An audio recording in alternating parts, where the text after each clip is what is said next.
Hello and welcome to another episode of Nerdbauchery Adventures right here on GenconTV. Want to give a quick shout out to Magecraft Miniatures. They are awesome. You probably watched our last show. You saw the dinosaurs. You probably see the one on the screen right now. They are a great company. If you put exclamation Magecraft in the chat, you can actually get a link that'll get you 10% off. And what's really great about Magecraft is they actually paint the miniatures and everything else. So let me see if this transitioned. Hold on a second. Looking like it's not transitioning. Let me get that for you. There we go. There we go. Okay, there we go. All right. Also want to give a shout out to Todd Putman over at D&D Creative Table Designs. You know, I go there all the time. I build a lot of stuff, but they also, it's a site that's not just about, Dwarven Forge, it's about writing adventures, character building, all that good stuff. So if you're looking for a really just great community of people, I highly suggest you check them out. And they are very big. They have over 30,000 members. They're growing about 1,000 new members a month. And the place is drama-free. There's no type of harassment or anything like that. There's zero tolerance. I am Tony, your DM. This is episode 17. We have one more for the end of season 1 before the team starts season 2 with a brand new DM. He is a really cool guy. I don't want to spoil the surprise in case they want to hold off, so I'm not going to say any names. But I'm going to let the players introduce themselves, and if they want to say anything about anything they're working on, like I know Jack has Project H2, they can go ahead and jump into that. We'll start with Eric. Hey guys, Eric Wahlberg. I play Wahlberg the Grey. He's a Rune Knight fighter and bard. And I think that's about it for today. Looking forward to marching to the end of this awesome season. 18 episodes is going to be a pretty good run. Big. All right, and next is Chris. Hi everybody, I'm Chris, and I'm playing Aize Marley, a human wizard. I'm looking forward to today's session, and I hope everyone has a good time. All right. And then next is Jack. G'day everyone, I'm Jack. I play Sethreth Bloodtongue, a half-orc barbarian. I'm also the owner of Project H2, and I'll have a chat to you about some things a little bit later on. Let's have a good session. Awesome. And then next is Space.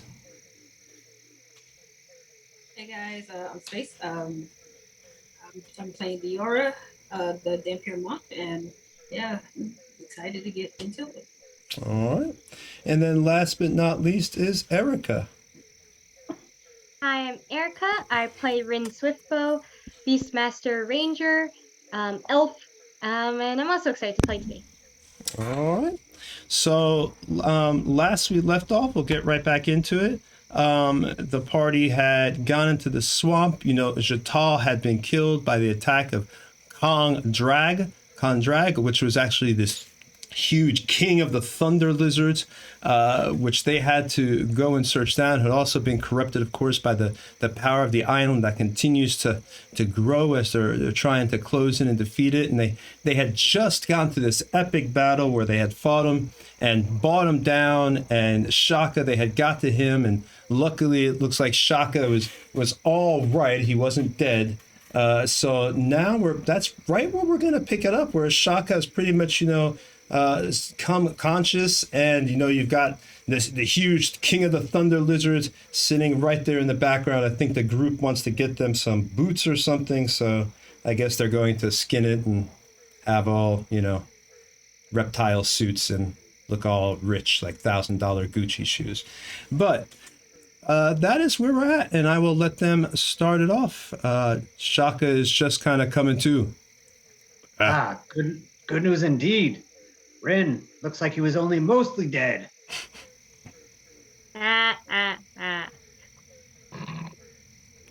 What is happening? Where is Khan? Is he defeated? He looks over and he sees him. The beast has been slaughtered. You must have beat him. He got the best of me. He took my love, Jatal. Came into her. Assaulted our village. I'm glad that you came after him. but I cannot believe that she is gone. You could see like the sadness in his face and everything else. He begins to think about Chatal. Tell me, was there any more damage to the village? How many survive? We don't have a number, but there are survivors. Sorry Great. about your loss. Good. Thank you. Chatal was the Earth Mother. No one will ever be able to replace her. But we have a daughter, who I think in time will be able to take her place as leader of the Tenora tribe. I ask that you take me back to the village. I have things I wish to discuss with you. Let me just skin this bugger first. I want some trophies. Maybe some teeth and claws too. I would like to take sketches of the corpse as well. Okay. So we'll start. Sethreth, you want to go and skin the corpse? Sure do. Gonna skin it. I'm going to rip out a lot of the teeth. They can be made into a pretty cool necklace later on. And might even take a claw or two. Hold on. Luke, you gotta go back in, buddy. All right, I'll give you a huggy. I love you. Yes, you are very strong. All right. I love you, bud. You talking to me? I'm talking to everybody. Talking to the whole, talking to the sorry, whole Sean. wide world, because I suspect there's some lovers out there. So Sethreth, you go to do the, skin the corpse. Go ahead and give me a survival roll, please. Come on, man. Bloody dice. What did you get there? 9. Shite. Well, that's good enough though, because this thing is big. I mean, it's huge. It's not like it's not going to take an extremely delicate hand to pull off, to slice a big piece of flesh. I mean, the thing is gargantuan. So, I mean, 9 is definitely good enough to get, some pieces necessary to make those boots. And of course, and some teeth as well. I mean, the teeth are huge. I mean, again, you can just take your hand on it, your big half-org hand, and rip it right off. So you get some teeth and some skin as you peel it off, Kong Draga. And I'm also going to take some meat for eating too when we get back to camp. All right. So we can all celebrate eating. So I'm going to get a big chunk, make like a little stretcher to drag it on. So I can drag it back to the camp. Stuff it. I'm bringing the head back. Are you gonna put it on the cigar stretcher? Are you gonna take be it back to the camp? Are you gonna be like Fred Flintstone with the big ribs? It's walking along. Definitely want This big Fred Flintstone Bronto burger or something. Yeah, some big ass ribs.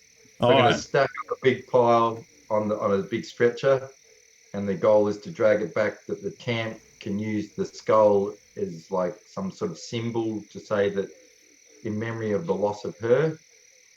And and the meat will be for a feast, like her wake, I guess. Okay. The feast on the creature that destroyed them. All right, because it's going to take you a few days to get back to town. So you'll go to camp, first, and then I guess you're going to be cooking your food. And so you've got your head, it's kind of gory, as you go to rip this thing's head off, but you're able to do it. Takes a little bit of time, because this thing has a big neck. So you're hacking for a good amount of time. And while you're hacking away, getting your head, and you got your skin and your teeth, Ayize, you wanted to get something as well? Yes, I just wanted to. I'll open up my book and pull out a quill, conjure up my quill, and I'll start making sketches of the creature as Sethreth butchers it. Just getting an idea for its physiology and such like. Also, I'm looking out for signs of unnatural corruption. All right, you definitely give me since you're looking out for signs, something you're looking for. I'll give you an advantage. Give me Arcana, please. Okay, one sec. And this is an advantage. Yeah, you have advantage because you're looking for it. You're like really paying attention. You're observing. Well, there's a 26.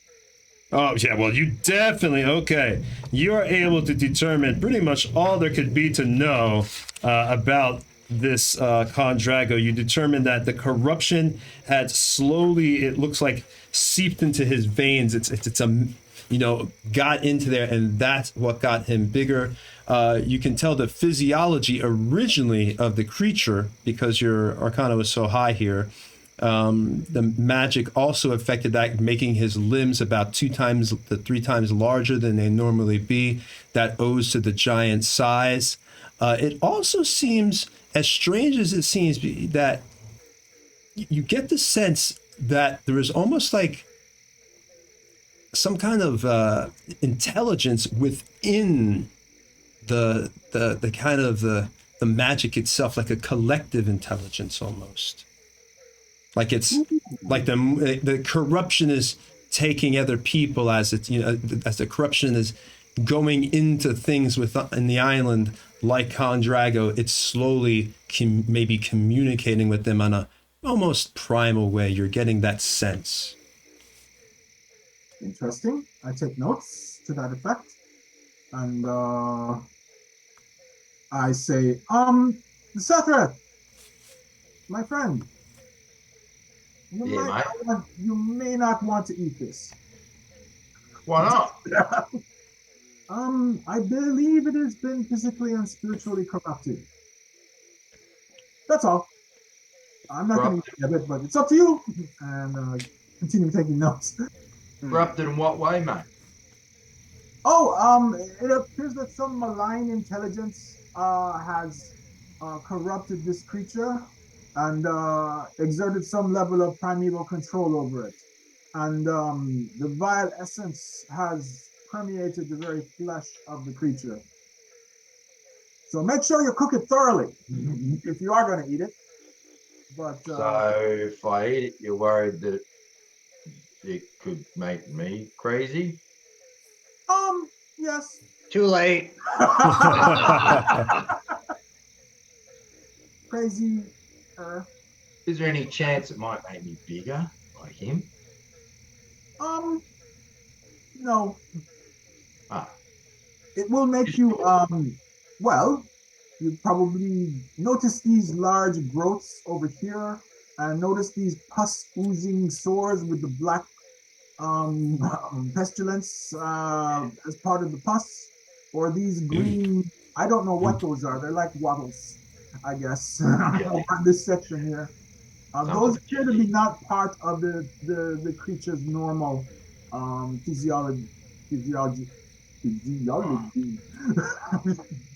Right. Whatever that word means, I'll agree with you, because you're the smart one. Oh, well, thank you. All right, I'll leave the meat, but I'll get the skin for us all, and I'll keep the teeth and claws, and that head, it's coming back, and they can keep the skull, because I reckon that's pretty impressive. And I'm going to help out Sethrith by chopping down some appropriately sized trees or branches, so we can create kind of a stretcher with the skin of the creature that we can put the head on, and so Sethrith can hold the front two, and I can hold the back two. Okay. Are y'all going to go all predator and kind of like clean off the skull and everything, and like, keep it as a memento? I think. Well, I guess that's what to Sethrith. Villagers can do. That's what I was thinking at the village. Yeah. Yeah. Okay. So you're going to be all holding it up like. I can stand inside the bloody thing. There's no need for you to drag it through the jungle by hand, if you but wait a moment. All right. What do you got? Go to my robe of many patches, and I will pull a riding horse with saddle. Oh, and you got the stretcher. I'm not gonna make you all roll to create that stretcher. Y'all get that. You're good to go on that. You able to craft a nice little thing to carry this head and all your other stuff on, and now you've got your horse. Well, I shall name you Binky. Now, someone with some skill in animal handling can set up this stretcher with the horse, I suspect, not me. I could take a crack at it. Rin, what's your bonus in animal handling? These two. So I just roll for animal handling? Yes, ma'am. What's your bonus in it first? He's asking you to decide who's going to roll. it says 2. I'm assuming that's what it is. Then For- you assist me because I have +4. All right. I'll tell you what. For the assistance, we'll say that Rin is, kind of like speaking relaxing words, in Elven, Desharu, Kisimidalani, trying to calm, the horse down while Seth is coming behind the rope just to slug it across the head and make it tame. So you got advantage? Yeah, Jack. You're able to do it, or Seth? Oh, Not you, lady. You don't worry. Your animal handling, we're not going by yours, thankfully, because luckily that didn't. yeah, And I'm gonna get kicked. yeah. The horse would have bucked and kicked and ran away if we were going by that My animal goodness. It's So- an elf-hating riding horse. I've never thought of it. handling. While, It has trauma from an elf in the past. while Rin's speaking Elvish, Sethred's also really listening in. I've never heard that before. What is that language you speak? Elfish. Oh, that is the language of your people? Supposed to be. Beautiful. Thank you. Yeah, wow. You should speak it more often. I like it. Thanks. Don't really have a lot of people to talk to with it, but they're happy to teach. I'll try and learn. I'll try. Yeah, wow. He's quite memorized by it. New language he hasn't heard before. All right, so we'll get it all strapped up, ready to go. All right. So you head back to. I assume. Are y'all taking a rest or whatever here now with your stuff? 'Cause I'm down to close to half hit points. So I'm pretty beaten up. My breastplate has puncture wounds where the teeth tried to crush me. There's even one tooth still stuck in the breastplate, sticking out. Won't lie, I completely forgot you were just like in its mouth for a good bit. Yeah, hero. It's Well, wet. got eaten. Hardcore, baby, hardcore. All right. Anyone got any healing ability left? Our ranger has cure wounds. Yeah. So are you the only one that's injured? I'm the only one that got any real combat. That's why I stay in the back. Stay alive that way. Right. What happened to Bert? It was very quiet in this combat. Is he getting a bit soft, this new version? Hey, he used to be feisty. Go right in there for the eyes, the jugular, get in there. But what's going on? I think something about large reptilian beasts don't work with him. The last time I sent him towards one, he was in pieces. That he said. So he's got a touch of fear now, does he? I don't know why sharpshooter's in my cure wounds. I mean I know why, so I'm not sure if we're supposed to treat it. Unclick it. If you unclick it, it shouldn't come up anymore. All right, let me just ignore that stuff and do this again. Is that 10 hit points you've healed me for? Is that correct? That's where I'm a bit confused. Well, 9. And you can I'll cast. take the first roll. Okay, actually, yeah. I guess it doesn't affect the healing point. Yeah, just take the first one. Yeah, and Erica, just so you know, as a 5th level ranger, you can cast 4 first level spells and 2 second level spells. So you can also, excuse me, up your cure wounds to 2nd level and do an additional D8. So you're a curing machine when you want to be. The only thing is you did cast Pass Without Trace. You don't have that 1 second level spell. Yeah. Some of the cuts heal up. He's still got a few. Like I said, there's still a big tooth sticking out and there's blood trickling down out of his breastplate. Some of it stopped, but he's still bleeding. But he's like, I feel great. Not a problem. Just Just a little one. I appreciate it. That's just the right amount of wounds, Sethreth. Looks quite manly. Speaking of manly, baby face, what happened to your face? I couldn't get the stink of the swamp out of my beard, so on a whim I cut it off. Do you think it makes me look too pretty? makes you look like yeah, pretty's not the word I was thinking of, but anyway. Yeah, pretty ugly. Yep. I think you should grow it back, mate. Well, I think I might ride this for a while.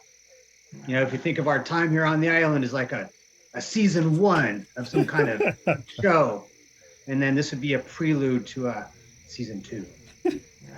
All right, babyface. Whatever makes you happy.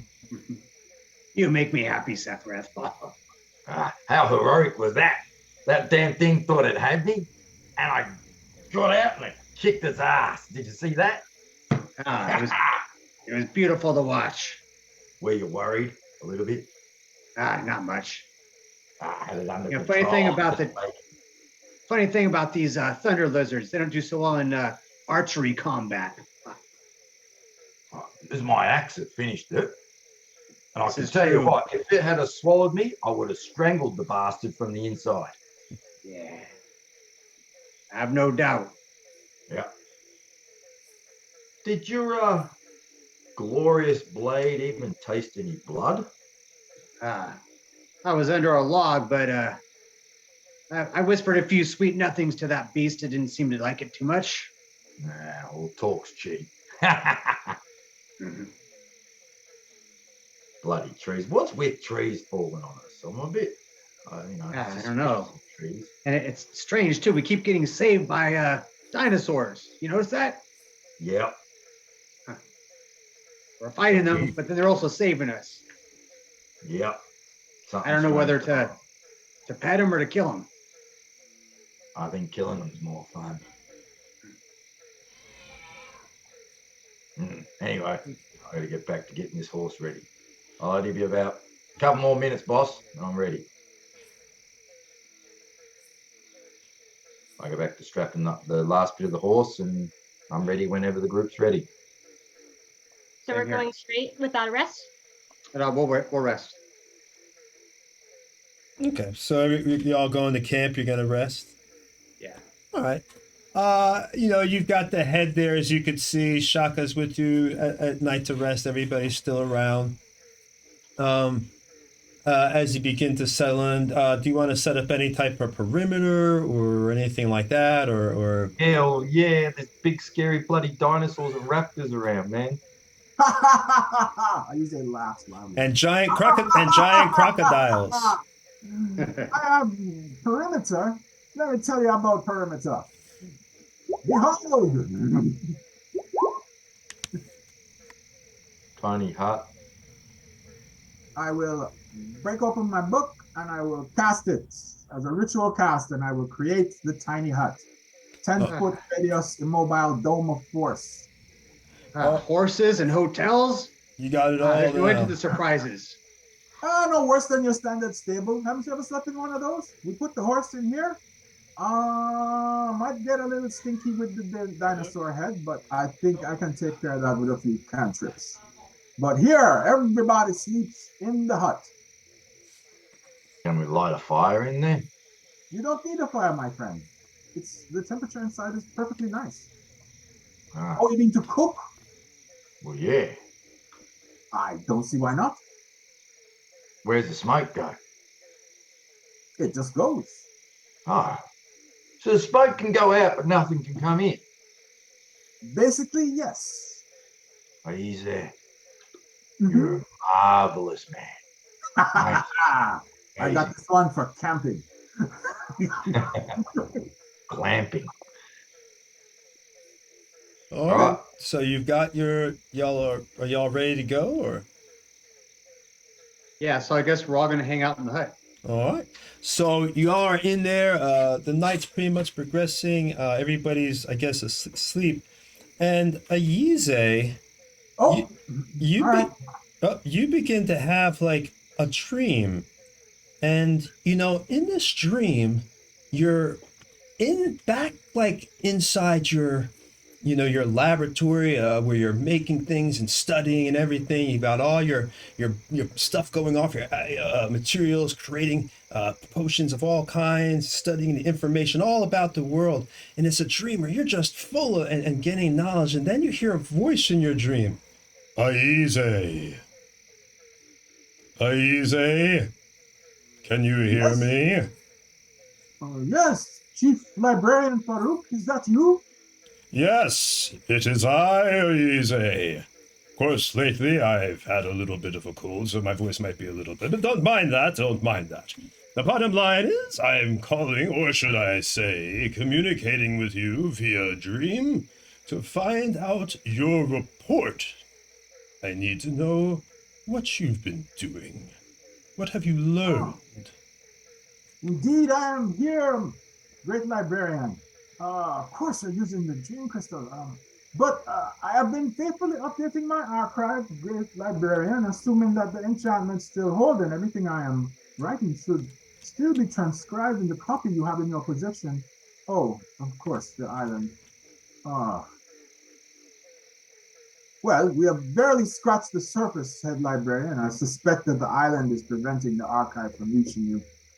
There are clues, but getting to parts of the island to investigate is extremely dangerous. Much is currently beyond our abilities. The place is a death trap. You can barely walk a mile without having something massive rolling up and trying to murder us all. Tell me, what advantages and things have you gathered on this island that you will bring back to us and be advantage to your great librarian? As far as what we have been able to discover, we will certainly find out the mystery of exactly what is causing the phenomenons on this island. Is it a power? Why is this island wandering between dimensions? And why it's possibly a threat to the Tremitian library? Do you think this is a power that we might be able to possess?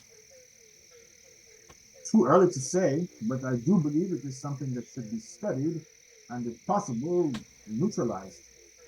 And these companions that you have met, can they be trusted? Oh, yes, they're very trustworthy. And as far as they are concerned, I am a sagely adventurer seeking knowledge, and like them, treasure, glory, and a way to get off this blood-cursed island. Probably in that order. Good. So they trust you then, I take it, and your mission goes well. They do trust me. The mission goes well. I'm not entirely comfortable with some deception, I should say. That I suppose it's fine. I mean, I am a librarian, and I have not lied to them about that. But as to the true nature of the Tremitian library, they are unaware of it. I'm still not comfortable with deceiving them. I mean, I'm still an analyst. Truth matters to me, and all the deception required for field work is particularly burdensome. Your mission is what comes above all else, Aize. Keep up your guys, and make sure they continue to trust you. I will be in further communication. Is there anything else I should know before I guess, let me see, what would the word be for you new young folk down there?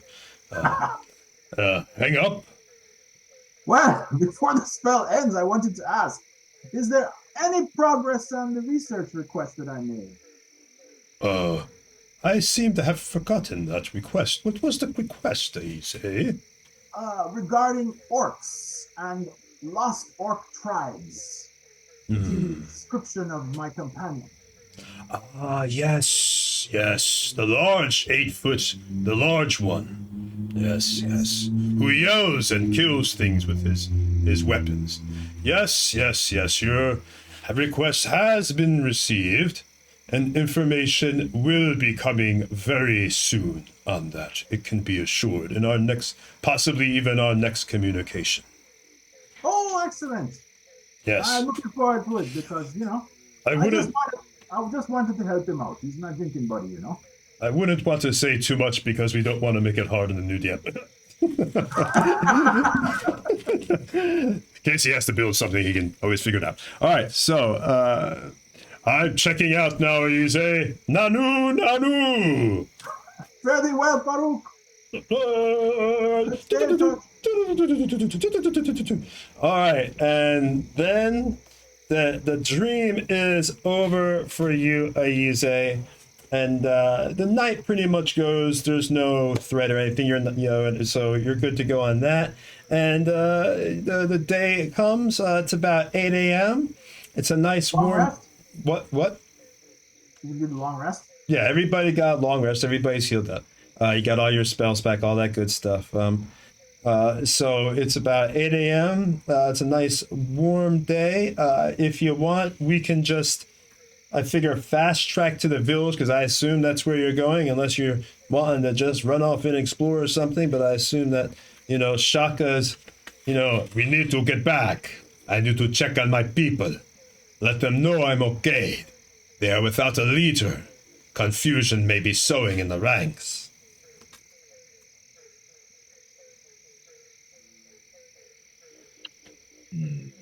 Yeah, I'm down with that. I'm going back to the village. What are you up to, Chris? You didn't hear any of that. No. You didn't hear any of that, so you can't ask him that unless he wants to share it. But love it. Chuck it in there right near the end, you cheeky bugger. I think we should head back. The damage to my village sustained must have been heavy. I'm worried. All right. Wahlberg, you ready, boss? Let's get moving. Let's go, troop. All right, so everybody eats quick little breakfast. You got your protein bars. You open them up and start eating them on the way. And you're traveling, through the, of course, the swamp, finishing that out. Getting through there, you still see dinosaurs as you're walking by. You see another one of those triceratops. And you are approaching, after this time, you finally get to the village, and you could see it in the distance. Again, it was all burnt. It's been a little bit. You see a few of the huts have already been rebuilt, and you're arriving up in there. And as you arrive, all the villagers, once again, they see you. They're happy to see you. They see Shaka with you. They let up applause and everything. There's still a little bit of sadness that hangs in the air. Obviously, there's so much death that occurred, and there's still a lot of destruction. But your victory in bringing Shaka back is a lot. It means a lot to them. It begins to spark a renewed hope. You could see in the villagers' eyes. And Shaka gets up on the rock, and he begins to speak, and he's surrounded by you guys. Let me get there. As they're coming in, Sethreth climbs up on the back, on top of the T-Rex's head, got the foot up there. All right, so you've got your. I did not anticipate that, so I don't have a picture. I don't have a shot with your foot on the T-Rex's head there. But we do have these other ones, which should be going here if it would just up to. Okay, should be in there. It's not registering up there. Hold on, guys. Little bit of a thing here. See if we can get that. Or is that just me? Something just changed. Okay. There we go. Okay. So yeah, there you are arriving in the village. Shaka, again, as you arrive in the village, he gets up on the rock itself, surrounded by y'all right there with him. And he begins speaking, and these heroes have once again proved their value to the tribe. Not only... Oh, that's the wrong picture. Hold on, darn it. There we go. Sorry, guys. That's why. The wrong pic. All right. He starts speaking. These villagers have proved their worth to the tribe once more. Not only did they save Mika, and stop her from becoming tainted by the island. Then they could have ran. Instead, they faced a basilisk of great power and got the potion and the flower to turn her back to normal and brought her back to us. Then Jatal was killed and our village attacked, and these heroes could have walked away. But once more, they took up arms and decided to help us. I do not know how to thank them. There's little more than I can give, but I do know this. On my travels during my few days, upon heading off to see Khan Drago to find him, I came across a woman named Sunny who had been trapped by another tribe. And she told me some information about something you are looking for. And I have it for you here. And he takes out a ring. This ring is the Ring of Calais. She was mistaken to think that it was still held all the way down south. We had retrieved it long ago as a heirloom for the tribe, but we would not have told outsiders. I give it to you now if it's something that you need, for there is nothing else we can give. We had already given our home and built you our hearth, but anything else you are welcome to. And all the villagers begin to look, they're all clapping and everything, cheering. I will take over as leader of the tribe until our daughter, and she comes forward, is old enough.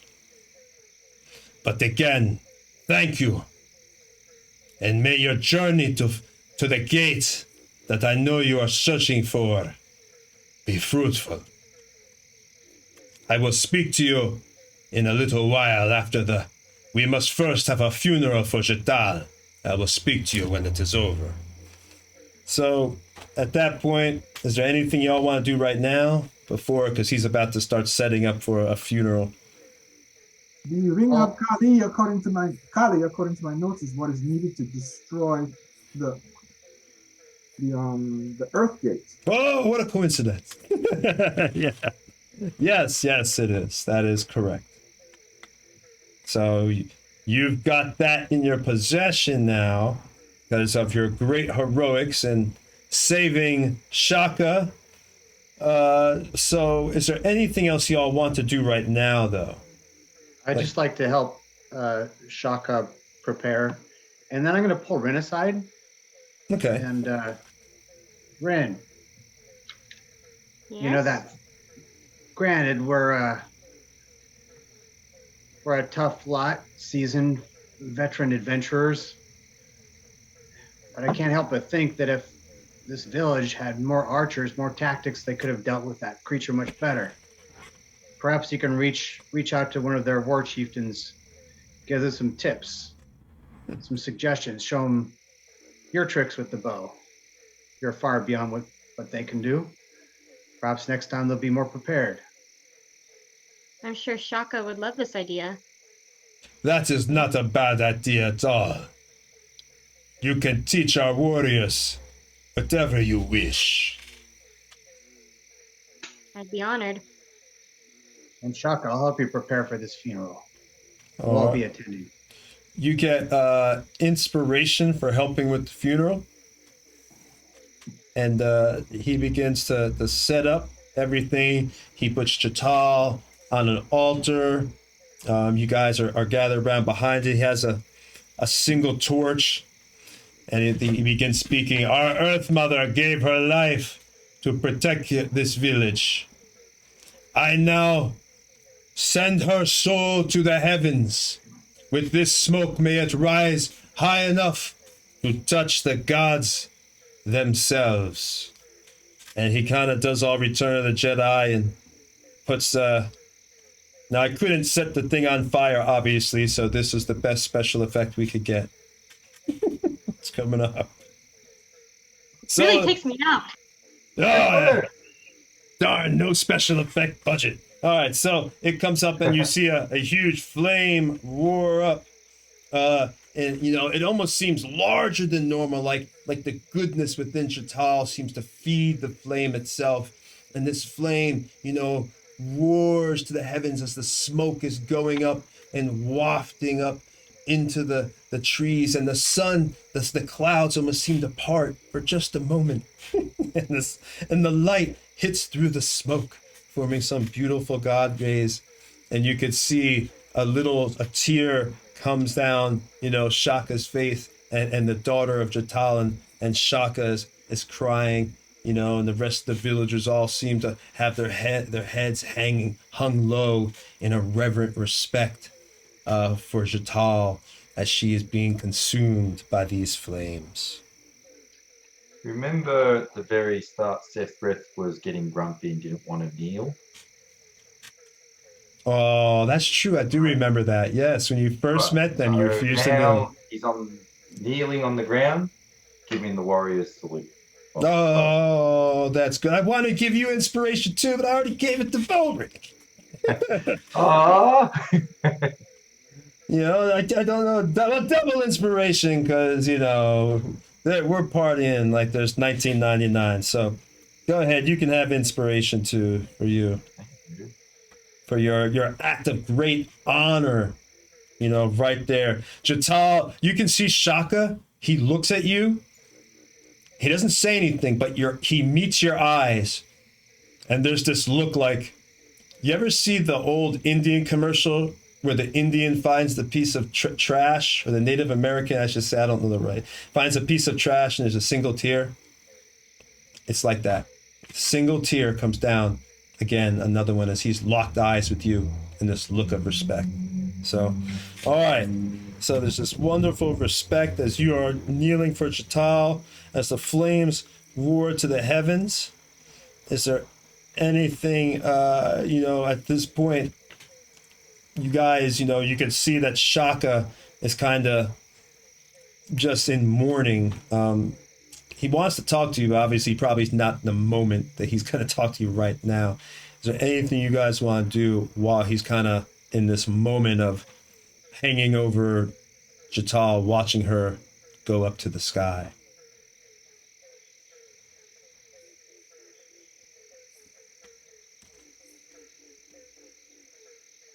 I'm checking no, I don't want to talk to him, but I do want to check the star charts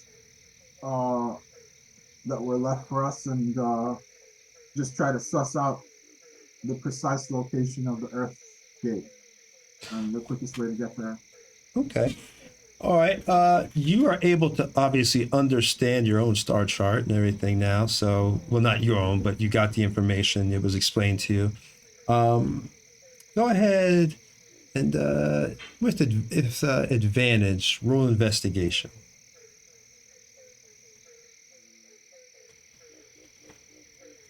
With your nice advantage.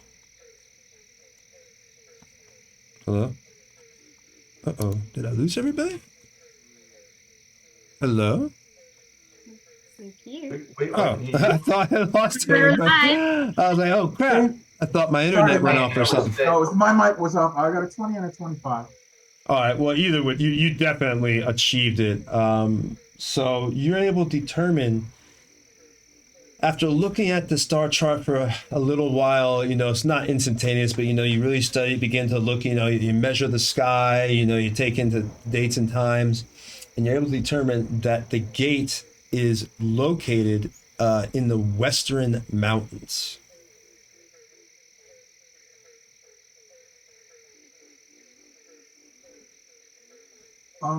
I'll share that information with the rest of the group.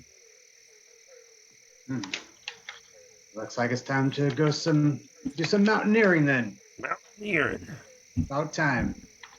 How far away is it from where we are, travel-wise? It's about, I'd say about 4 days travel. It's a little while. It's on the other side of the island. Kind of like, I'd say more like kind of like west and then north, so like northwest really. So it's a little bit of a trek. It's a shame these lot haven't tamed any pterodactyls for us to fly there on. That'd be great. Ooh, I wish I would have thought of that earlier. How cool is that? That would have been really cool. Yeah, still a long way to go. 4 days through this place is like 4 weeks in hell somewhere else, I tell you. But if we're going to get back off this island, the only way we can get Bolric off, correct me if I'm wrong, Isa, you would know, we've got to break the curse, and that's what we're going to do, right? Oh, hopefully, yes.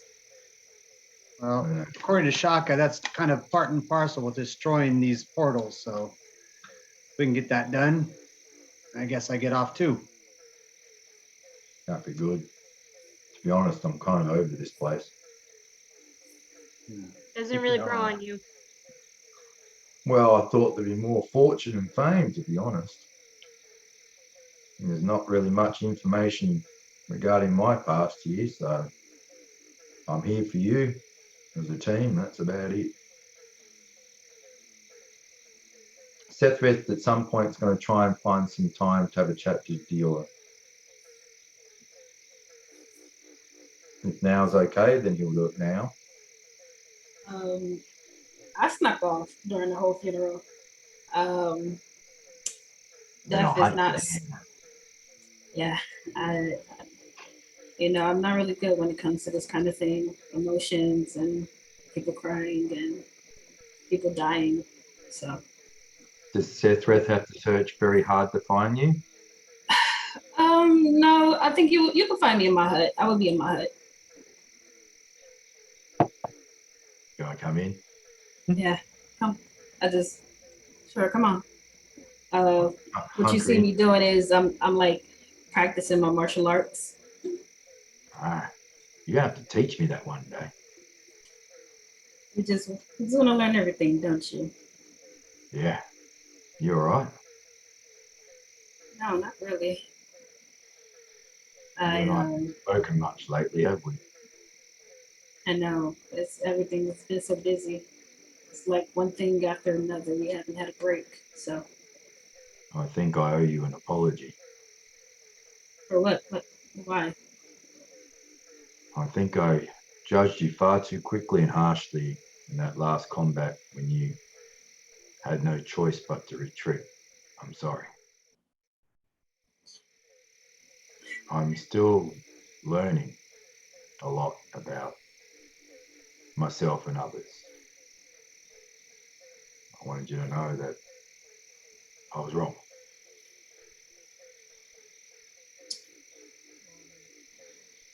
I just pat the floor next to me. I sit down next to her, try and cross my long ass legs. You don't have to do that. It's just something I've done very long time. You can sit normally. I'm here to learn. Teach. You want to say something? Yeah.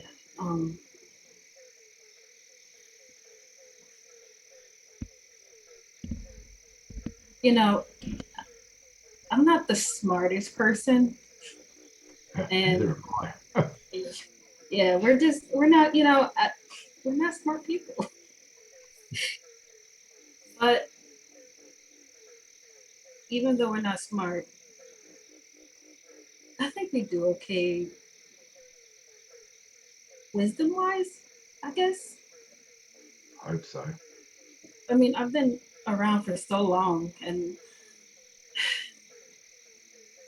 knowing that I'm sorry, this atmosphere it's making me way worse with my words. Well, you've been around a long time, but I actually haven't. I've learned a lot in my time, but if I'm completely honest with you, I haven't been here very long. How old are you? I'm scared to tell you. You might be upset with me. Sephiroth, I won't be upset. Well, as far as my adopted family know, going by what they'd consider a normal calendar, I guess, of the moons. My last growth spurt would have been my 16th moon cycle.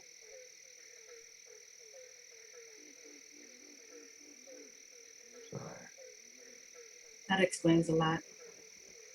when I say I'm still learning and I have a lot to learn, that is why. It's I just difficult. I just put like a hand on your shoulder. You're not mad. No, I'm not mad. What? I was worried that you would think less of me as a man if you judged me by my age. No, why would I do that? Most do. I mean, you are quite reckless, yes. And you know, you do run into battles without thinking sometimes, but Yeah, well, that's also the rage, I think. and is that because you're angry? Because you don't know about your past? There's definitely an anger in me. I don't know where it comes from. I think the older I get, I think it's part of who I am or where I've come from. I'm not sure. It feels, and this sounds stupid, but it feels natural. The more I tap into it, the more I feel I'm letting myself be who I really am. And that scares me because sometimes I feel I'm losing control. There's always an anger in me that bubbles, and I don't like it. It scares me. I think I understand that a lot more than you know. I'm the same way. I believe you after I saw when you had your affliction. I can see that now. But sometimes you have to be yourself, you know? I would love to not have to feast on other people and just live my life the way I want to. But I can't do that. You, however, don't be afraid to be yourself. No, I think I'm worried. The true me is maybe is how I look a monster. I don't want to let that free. I think who I aspire to be is who I want to be. And if I have to fight for it, I will. Well, take my word for it. The more you fight yourself, the harder everything will be. I can understand that. Anyway, I've got some skin to get ready for our boots. And I just wanted you to know I do care about you a lot. I care about you too. You're like, well, now you're like a little brother to me. And I just That's give him, what I I just give was you a hug. afraid you would say. I'm like, that's weird. You understand where I'm coming from, right? You I'm also like, understand that I've matured twice the speed of any other person I've been around. By the age of 10, I was already training with the men. and I commend you Physically, for that.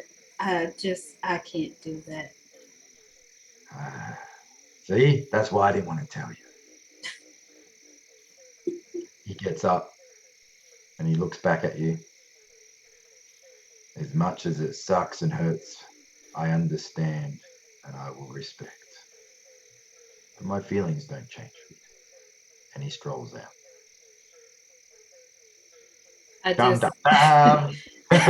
yeah, I just watch him go, and I'm just shaking my head. And And You hurt my I go back to feelings. meditate. I go into a meditative stance. all right. Poor Seth, he goes cries in the corner somewhere and she doesn't like me. Like, wow, the pheno's really affecting Sethra more. Yeah. So puberty does that. I am glad that Diora does not want to be a cougar. So yeah, he'll go back and start finding the local village tanners and work alongside them to start tanning the skin. So at least it's can be rolled up and stored that we can make something out of it. Okay. And he'll start boiling the teeth and claws to get the flesh off. And the goal will be to make a necklace out of the teeth. All right. So you get with that's you go off to find the tanners and everything that are in the area. That's the best what they ever call tanners. You know, obviously they know how to do the skins. So you go off to do that and everything. There's definitely a pot available because you remember in the I think it was the first or second episode we had that thief who got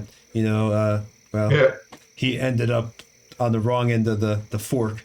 So, so yeah, there's definitely a big pot where you can throw all the teeth and everything in and the skull, whatever you need to get it bleachy white, so you can, have your necklace or whatever you're going to do with this stuff.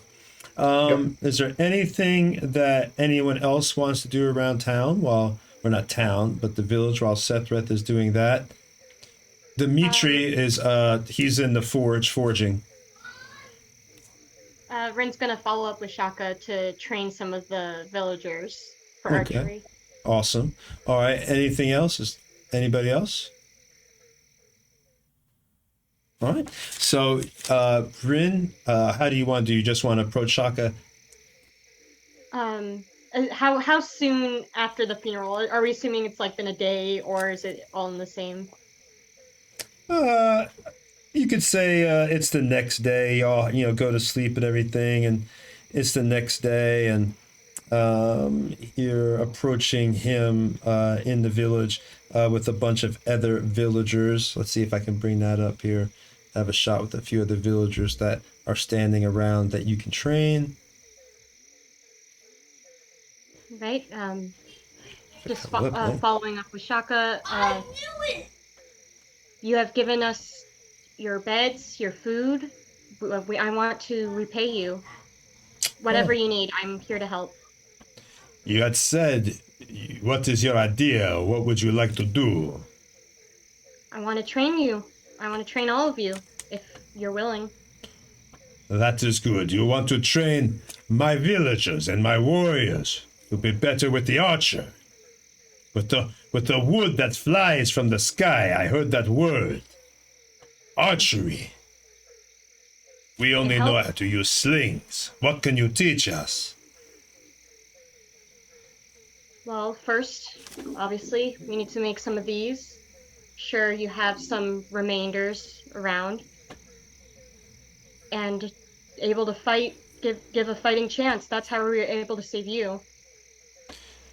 What did your bow do? Tell us. What is its great power? I have heard rumors with its ability to hold things in place. Is that true? You could bind creatures. You could take a life from 50 feet away. Keep yourself safe. That's its great power. This would be useful to my warriors. We could train them, and then we would, like you said, be better prepared for some of the things on this island. I agree to this. When can this training begin? As soon as everyone's ready. All right. So I guess for the sake of argument, for a narrative angle, over the next few days, Sethreth is working with the tanners, drying out his skin, doing his bones and his skull. The rest of the group, y'all didn't really say anything. I assume everybody's kind of just hanging out, lounging, and relaxing. Everybody's got their own little hut. So they're probably, after all that travel on the jungle, it must be nice to get back to just enjoying a nice, restful, eating some fruit and living the good life and drinking clean water. So yeah, during those days, you're able to train them all 80s montage style. Gonna need a montage. That's from South Park. But you do all 80s montage where you're able to train them over the space of a few days.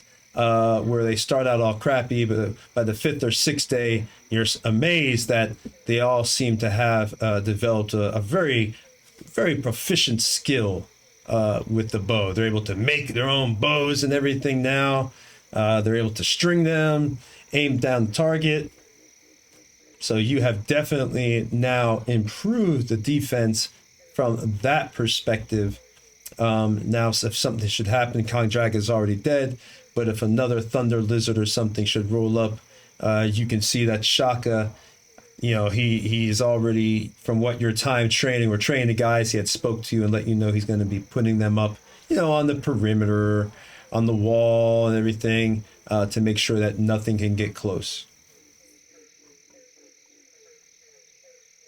Tony, Yes, sir. being that this Thunder Lizard was so huge and we got a really decent amount of skin, I was hoping as a gift to Shaka, I might be able to make an item or have one of the skinners make an item for him, whether it maybe some arm greaves. Some what? As a gift, some arm greaves. Arm greaves. Okay, some greaves.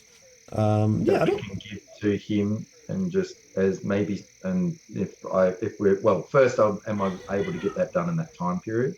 Yeah, I don't see why not. It's a magical world. Yeah, you could definitely, for the sake of fun, you have got that done. You're able to produce the tanners. They are, these people have been living on this island for years, so they are very, very good with skins. Maybe not as much with archery, but with skins, they've got that down pack. So yeah, they're able to quickly help you and make something like that for Shaka. And so the day before we leave, I'll present it to him, but I'll also get Dimitri to maybe do engravings on it, if he can do his little bit of flair and touch to it, and then I'll present it to him as a gift from us for his loss. I just want to keep on giving y'all inspiration for your cool RP thoughts, but I can't keep slinging out inspiration. Then the last episode will be like 2 minutes long because y'all. So we gotta make it exciting. All right. So yeah, you're able to do that. You make it for Shaka and everything else. As you approach, how do you want to present the gift, and what do you want to put on it, Iyize? What do you want to do on the? I was going to say I'll probably ask Iyize if he wants to write an inscription on the inside of them too.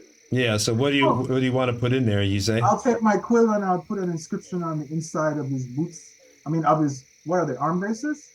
Yeah, kind of like reed bracers. Yeah, ceremonial bracers. Yeah. I'll put a Tunisian proverb in there. Don't play with a skinny cow. It could be the bull's mother.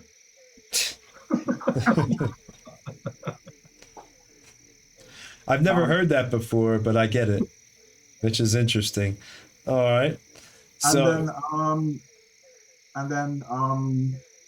yeah, I asked about a pair of dinosaur skin boots.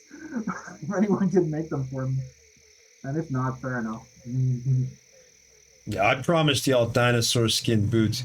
Y'all been wanting some skin or something for a long time. Y'all got some skin fetish or something. I don't know. But here's how everybody can have their dinosaur skin boots. And as a plus for the fun of it, they give you stealth checks, advantage on stealth checks against giant crocodiles for some strange reason. There you go. Stealth checks on giant crocodiles. All right, so everybody got their boots. How do you want to approach Shaka with your gift? I'll go up to our leader and present it to our leader so that he can pass it on. Wahlberg, I thought Shaka might like these. Iyize has made an inscription, a message on the inside. Dimitri's helped me and the Skinners craft it. I thought it might be a good heirloom that the leaders can pass on from generation to generation. Would you like to bless it and give it to him? I'm not good with words. I would, but I want you to come with me. This is from your heart, even if it is from my mouth. Okay. I follow along.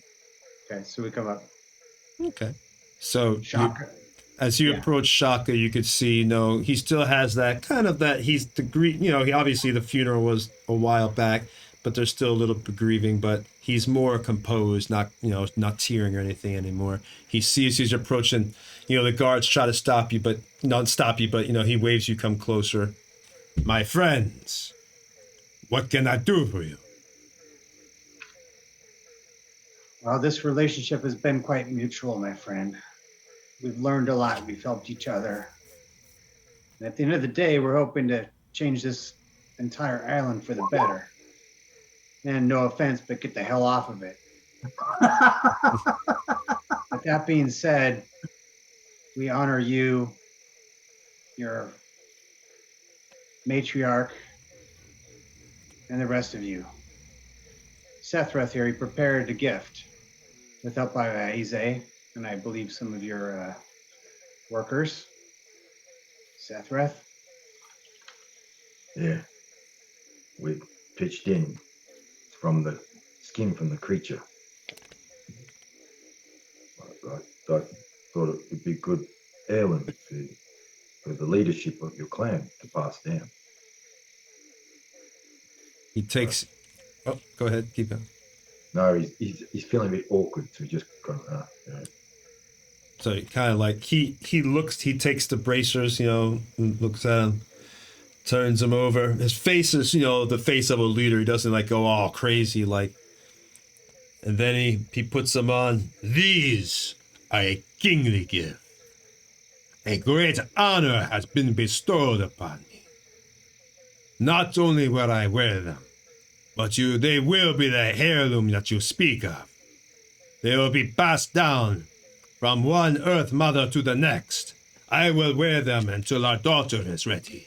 But know that for all time, from now until Tanora is no more, every leader shall wear these greaves and know that they came from the heroes that saved our island. Or at least we hope you and you don't die. But, so, that is what we appreciate. And he takes the greaves and he does kind of like Wonder Woman. Puts them together. And everybody, the rest of the tribe does the same thing. Ha! Ha! Ha! And there are all cheers going up. Ah! Thank you. But before you leave, you should know where you are heading is going to be dangerous. There is something I want to give you for the many creatures that could be out there that inhabit this island. I had Mika make a new salve for you. And one of the tribes people comes and they hold it out, in reverence, and he takes it, waves them away. This is for you, my friends. If you coat your weapons with this, it will be as if they were coated with silver and able to strike things that only could be struck as such. Take it. You're anticipating that we'll need this. Who knows? But probably got a good idea. Well, thank you. You are welcome. I hope will we ever see you again if your mission is successful? Well, here's how I see it. This island, there's plenty of adventuring left to do, but generally you want to be here willingly. So if we can get this curse lifted, yeah, we've had a bit of island fever and want to get off, but I can see us coming back. I'm a boatman by heart, by background. First thing I do is come visit you here. And we will hopefully, we will see each other again. Until then, strength and honor, my friends. And may all of you find success and happiness in whatever your paths may take. And it kind of gives you like a little bow, which is a great thing because, he's kind of like the king now. So for him to kind of bow to you a little bit, that's Sethreth in turn bows back. So that's a huge sign of respect from him. All right. All right. So you've given that to him. He's got these awesome bracers. Rin, you notice around camp that there's more and more people beginning to, make bows and everything. Little kids are even, starting to look at the bows and their eyes are open wide as they see people shooting them, and the arrow flying through the air and hitting the target. So you can tell that you've done a lot of good here. There's a very good chance that, these people are going to be able not just to protect themselves, but your skill will also help them in hunting, so they'll be able to feed themselves better as well. So your one lesson will probably add great prosperity to them.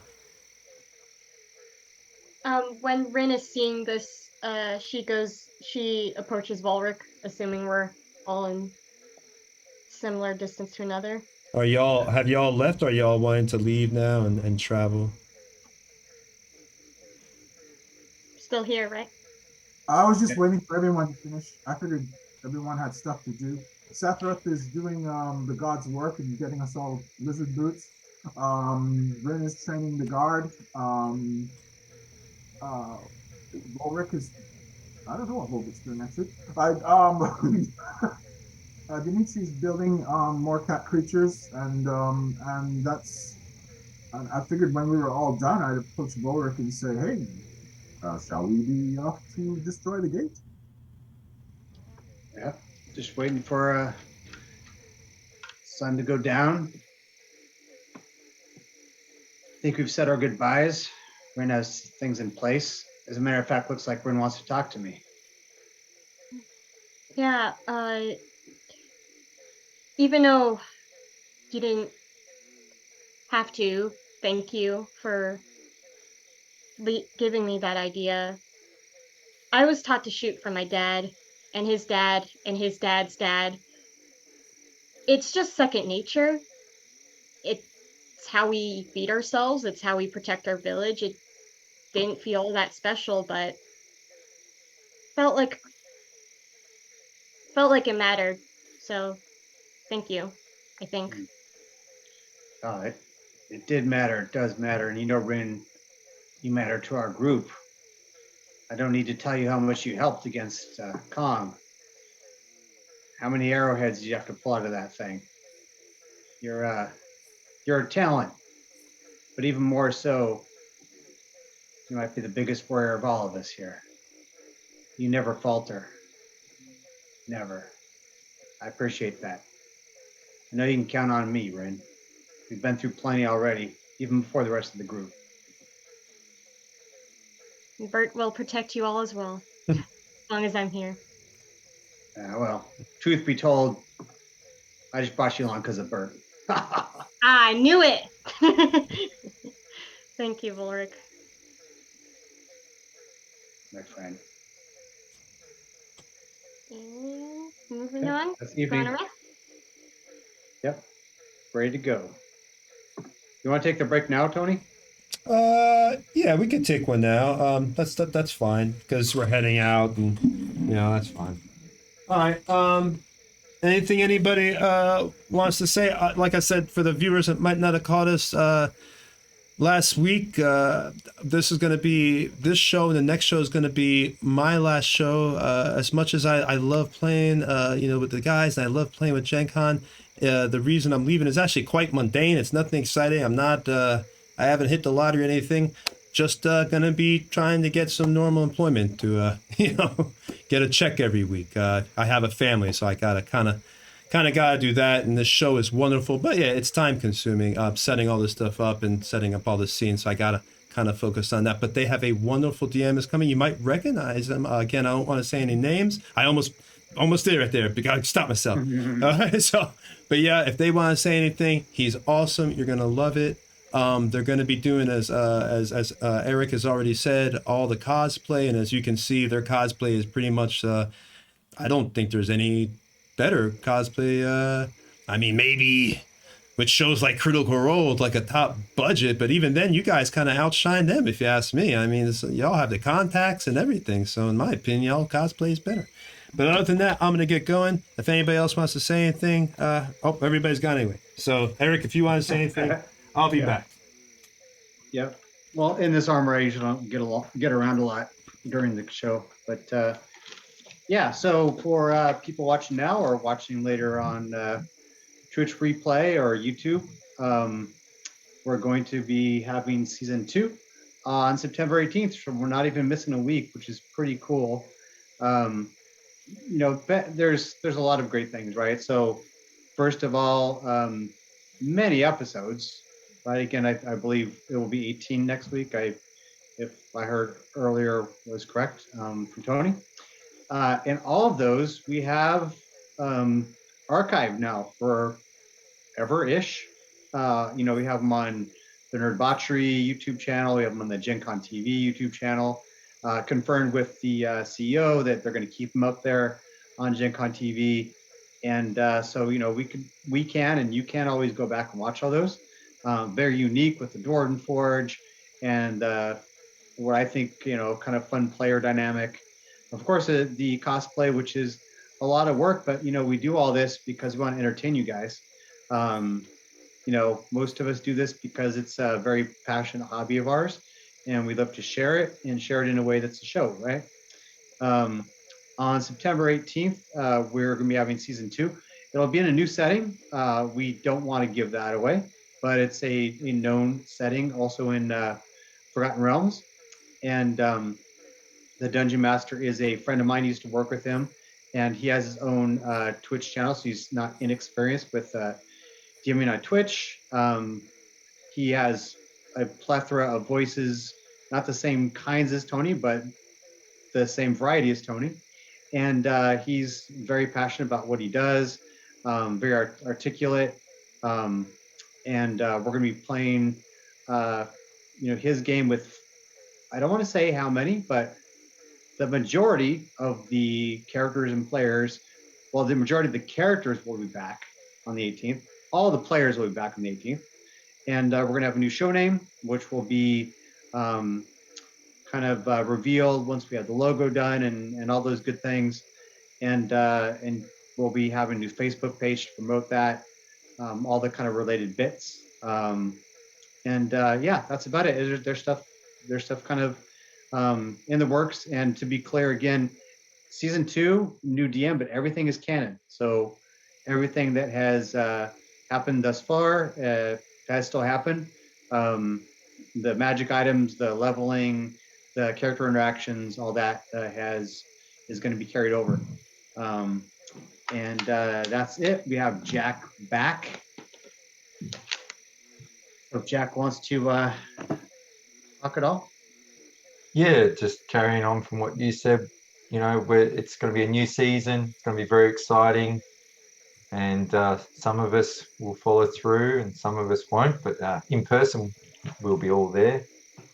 And also be patient. There will be some little bugs that may be for us to iron out as we develop the Facebook page and such. But yes, we'll get up and fully running and make sure it's as smooth a transition as possible. And regarding myself and my business, I have a laser cutting and engraving business where I can make unique things. And some of those things I make for tabletop gaming. I'm developing a new webpage at the moment. Will be up soon. That's also going to have a pop-up market where I sell very unique, different things. Do you guys want to see something that hasn't been advertised yet? All right. Sneak preview. As I unbox a totally new item that's going to be coming to my webpage that my business will be selling. Just quickly, anyone out there been watching the new Game of Thrones series? Any possible dragon fans out there? Because I have found some pretty cool, unique items. And one of them is dragon eggs. A little baby dragon in there. Oh, I was muted. Yes, yes. That sounds cool. Let me check. Holy crap! That's awesome. And they Wow, come with dude. special nesting, and it all glows. It turns on a big light, so you can have your baby dragon keep lit up. Which I don't think you'll probably be able to see the lighting in this How much is sort that? of setting. I wouldn't mind getting that. How much is that? And there's different colored dragons. I'm looking retail about around $55 to $60, and that includes the lit up base as well. Wow, that's a And good that's price too for that. That's a good deal. I'm trying to keep it as close to cost as I can within reason. I still need to make a profit as a business after all the exporting importing. But and if you look at that in US dollars, that's probably what 45 US or 40 US. So cheap. And it's not too heavy, so postage to the States won't be a problem. So you're probably looking all up with postage to the States, I'm guessing around 50, 55 US. Now you could probably actually charge for that for the egg that lights up with the base. You could charge more than $50, probably. You know. Yeah, trying to keep it affordable. It's early days testing the waters. I've been pretty busy with some of the stuff I've got in the background here. I'm even looking at even stuff for kids. So, with children, bear with me. And some of the fidget stuff that kids like playing with at the moment. These are little llamas, and they come into a bracelet the kids can play with. Unicorns.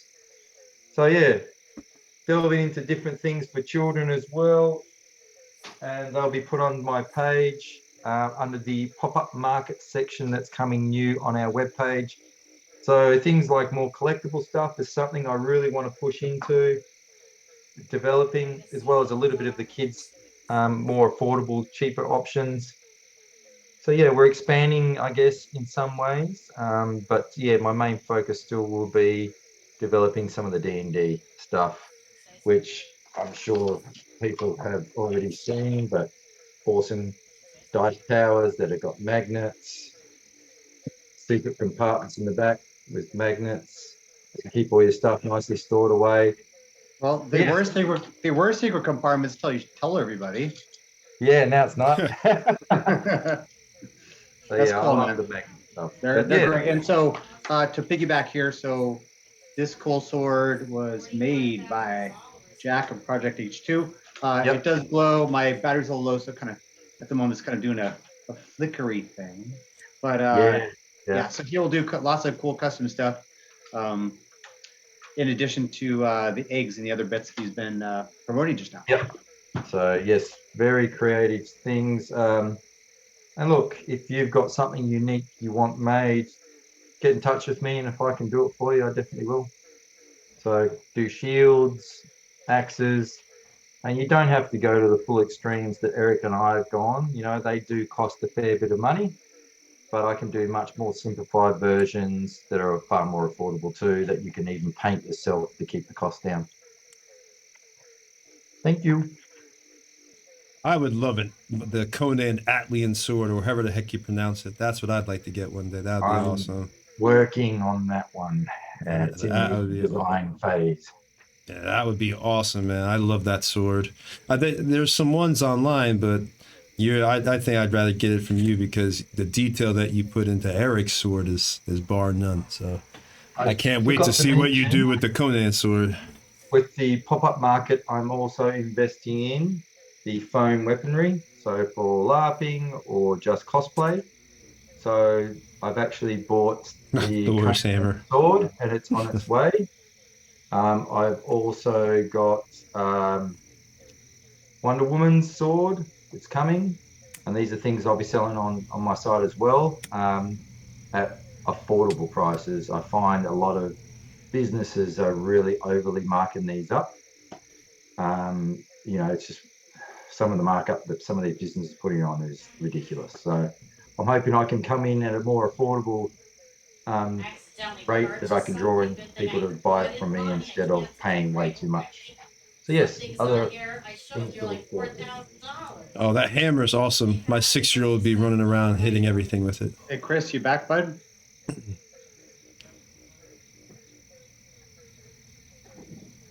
I'm here. All right, we're ready. All right.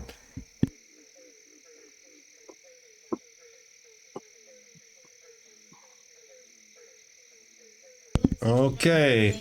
All right. So you guys have decided to, you're going out, traveling. I assume you let me know any differently. There's nothing else you wanted to do before you leave. You're heading out. Everybody's fully rested. Obviously, it's been days. You got your lizard boots. All that's done. Plus you got more skin left. You got a lot of tanned hide left. So you got future patches of Kong skin. So who knows what you can make. You guys head on out, traveling across the island. Is there anything you want to do? What order are y'all walking in, or anything like that? Or oop, wrong pick. I think our usual, right? So we have Rin and Sethreth towards the front, using their survival rolls to track and also look for traps and things, with Sethreth being a little more in front because he's better with the traps. Okay. All right, so Rin, and then Sethreth, and then who's behind Sethreth? I'm sorry. I believe it's actually Sethrith and Rin. I'm sorry. My bad. If I remember correctly. Gotcha. Who's behind you then, Rin? Either Volric or... Probably be me. Yeah. I just Keep Right. the general close. Should I assume that Ayize's all the way in the back, or is Ayize behind Volric? Ease in the middle would be good. So behind Volric, what do you reckon, Ease? I would like to be second from last. That would be behind Volric then. Which is only Second five of from you. last, so that I don't get smacked in the back. Yeah. I might fold up like a pair of dirty socks. All right. Ugh. Okay. So you guys are traveling on the island. Today the weather, like I said, isn't too bad. Again, it's like, pretty much our time of year, September now, about the same there. So it's not extremely hot, not extremely cold. And as you're going along, let's go ahead and, Sethreth, give me your good old-fashioned perception. Oh yeah. I'm seriously squinting today. Don't have my contacts. Here we go. 23, baby. 23. Woo! That's some strong perception. All right, you can hear some kind of like heavy, almost like heavy breathing from a bush that's probably about just 20 feet away from you. It's one of those perverted bushes. Perfect. Not that kind of stream. That's my only fan stream. Red, stop. All right. In the bush, I can hear someone breathing heavy. Can you see anything with your eyes? They're better than mine. Rin takes a closer look. And as soon as my sheet loads. Well, it's not so much a hear, it's a see, it's a hear thing. Like you, so if you want to roll your perception to see if What you am I can, rolling? you can roll perception to see if you hear it as well. Elfin. Wow, ears. you hear it even better than Sethreth. So apparently you can hear like this breathing. Do you recognize Can I tell if it sounds like a humanoid or a creature? Good question. And this is up on the path ahead of you. You notice that it's as you're walking, it's like a bush that's kind of like in front of you. So, go ahead and give me a nature.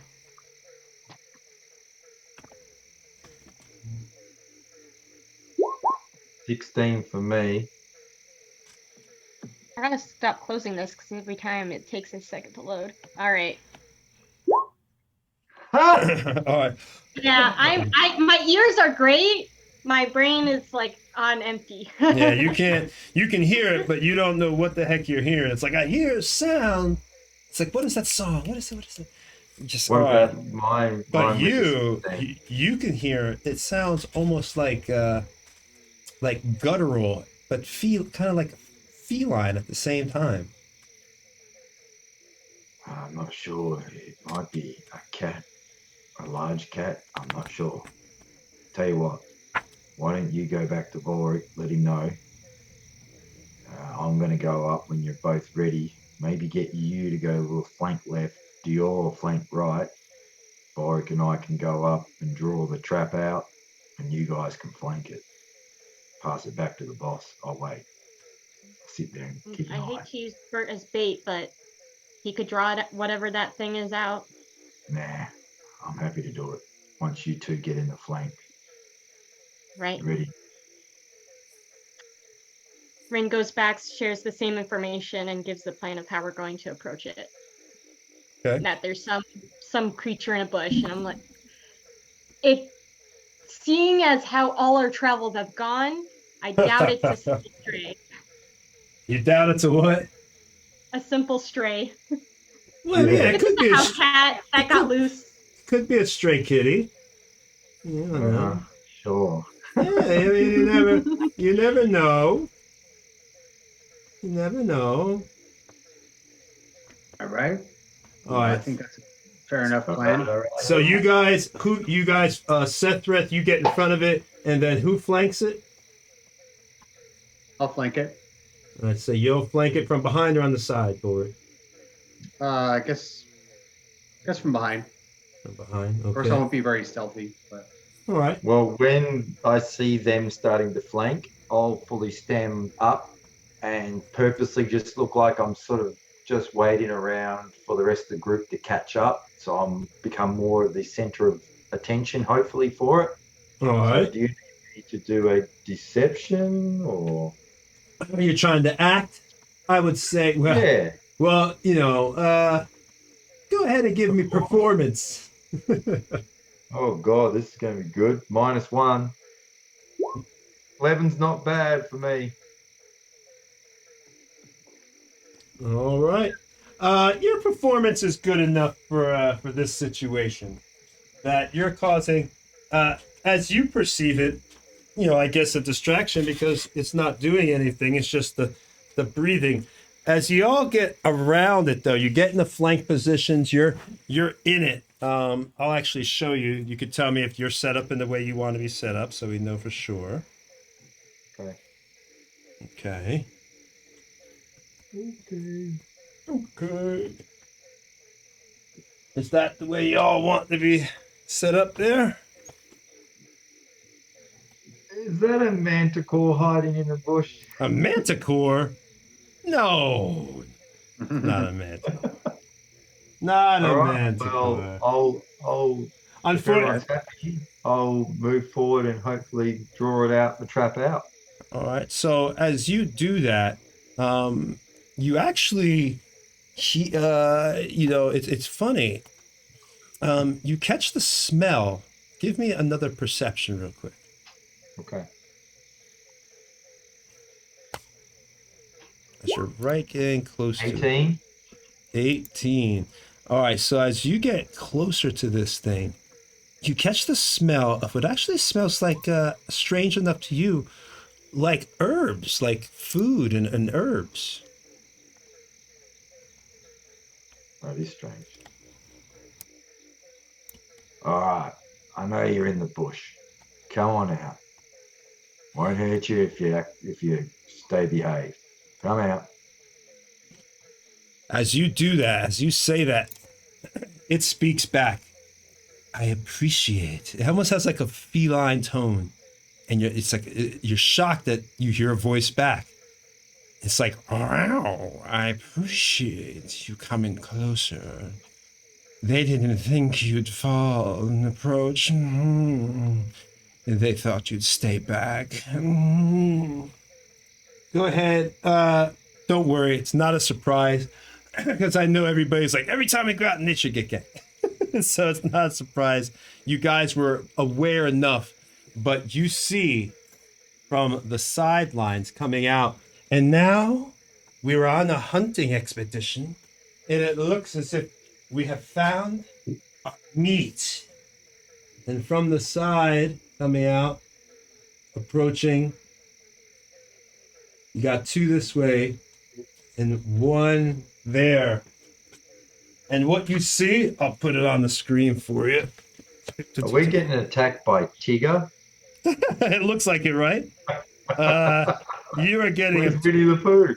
you are getting attacked by. Oh, my eyes are getting so bad I can barely see anything. All right. You see that, and let's get everybody give me a nature roll to see if you kind of know what it is. You've heard stories. 18. Oh yeah, you're gonna know. Anybody with a 12 or higher would know what this is. Wow, easy. Look at his score, 22. Yize definitely knows. Easy knows how the mating cycle even is. It's one of two things.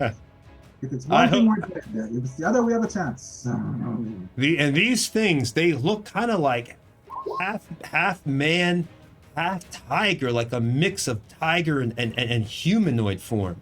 It's really crazy. Anyone with, like I said, a 12 or higher, I rolled a 1, so I yell, "Ah, mad dogs!" It's a dragon! it's a Dracolich! Run! No, all right. So yeah, the one obviously you think it's a mad dog, but for everybody with 12 or higher, you recognize these things as were-tigers. Ah, they're tigers. A were-tiger. Obviously, an intelligent creature, right? What was your score? A Yize would know that. A Yize would know that they're moderately intelligent. You know, capable of basic strategy, like they know who to go after first and that stuff like that. But they're Can not I, going to come up with a war strategy either. Can I monologue? Sure. Now, come on. Do we look like the kind of morons that would walk through this jungle if we weren't capable of defending ourselves? Look at our feet. And I hold up a boot. And this is the skin of a great thunder lizard. That's the last thing we killed. And you want to eat us? Have you lost your freaking minds? I know you're not stupid, and you're actually quite attractive, if I might say so myself. So we might feel a bit guilty, but not so guilty that we wouldn't mind upping our game and putting on some tiger fur. So, do you want to throw down, or do you want to walk away alive and unskinned? I'll tell you what. And I know. Go ahead. I'd like to add to that. Sure.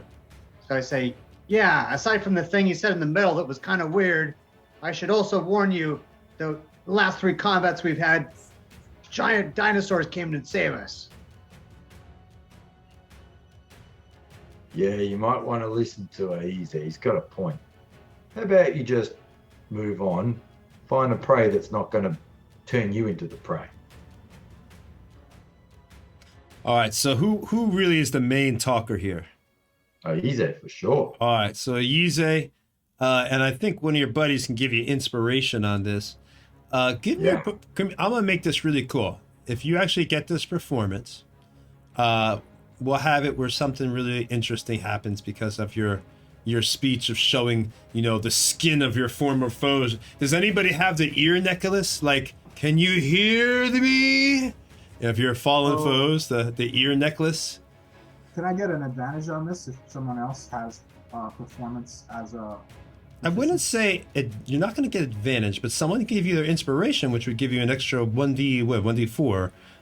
So you'd be able to. Because I don't have any skill in performance. Ooh. So it's just a straight roll. I'll roll d20 and I'll use my inspiration. Yeah, 16 or higher, buddy. Come on, something cool is going to happen. 14 plus d4. Hang on. One Oh, sec. come on. Just roll 2. Come on, 2 is all you need. There's a 50% chance of that. Roll a 6, damn it. No, it's d4, right? Yeah, D4 if I'm not mistaken. Roll a 4 then. Fuck! Hang on. Oh You can my have one God. inspiration. No, You you can only have get one inspiration. Oh, what? You can't double inspiration. Dang it, I missed it by 1. Double inspire. But you did. That was close, man. 1 away. I'll tell you what I will do is if someone else wants, I'll put up one more chance if they want to step in to try to say, well, now hold on. But gotta make it good. Give me a good speech. I'm -1 at performance, so surely somebody else got a better stat. Eric? And you gotta Or- RP it. Um, you thinking, or And you're gonna make Seth do this? Are you serious? no? I'm waiting to see if for Ren to step up, but even though it seems a bit random. Well, here's the thing, folks, and I turn back to my allies. You see these dog people here? If it wasn't us, it'd be somebody else. Maybe somebody from that village. I say, if they want a row, we give them a row. Besides, and I look at Sethreth, it'll be fun. Ooh. He's got a point. All right, kitty cats. And as they hear that, they say, "You'll make a tasty meal." And Do you know how and many licks the times I've heard paws. that? Probably like 50 or 100. I look across at Vorik. Well, I need some new socks. Everybody wants to eat the elf. It's so sad. I'm not tasty. Everybody's tasty in the world of Dungeons and Dragons. I look at Diora and I just point to Ren.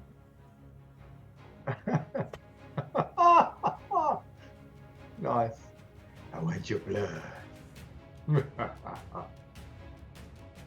All right, let's beat up these cats. All right, so the battle begins with the kitty cats, the were-tigers that you've met on your travels to the mountains, ambushed on the island, looking for food.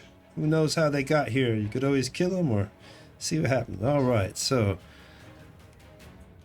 you tell me the camera y'all want, whatever one y'all want here. We got the tripod set up for you, or we can do the stationary. We'll start like that. So the bush pops out of the bush, and but y'all have that thing flanked. That thing is, right there. So it's not looking, not safe, but it's also doesn't look very worried because its friends are here too. So And first, is that the kind of was the leader, the one doing the most of the talking? what'd you say, bud? Was that the one that was doing most of the talking? Yeah, the one that was like, yeah, wow, you fell for the trap. You walked and approached where we could easily catch you. Sethrith will concentrate on that one. All right, so you're gonna beat the heck out of it. All right. New socks. First is actually Were-Tiger 4, but that one's all the way in the distance. So we'll go ahead and number them right quick for you with the laser pen. We got 1, 2, 3, 4. So this is number 4. Were-Tiger 4. It is approached to you, and it runs up using its movement to get right up behind. We'll do, let's see, I want to be fair, 50% chance of who it's going to attack here. Oh, darn, I can't get my dice roller there. There. 1 to 3, it's the Diora. 4 to 6, it's a Yize.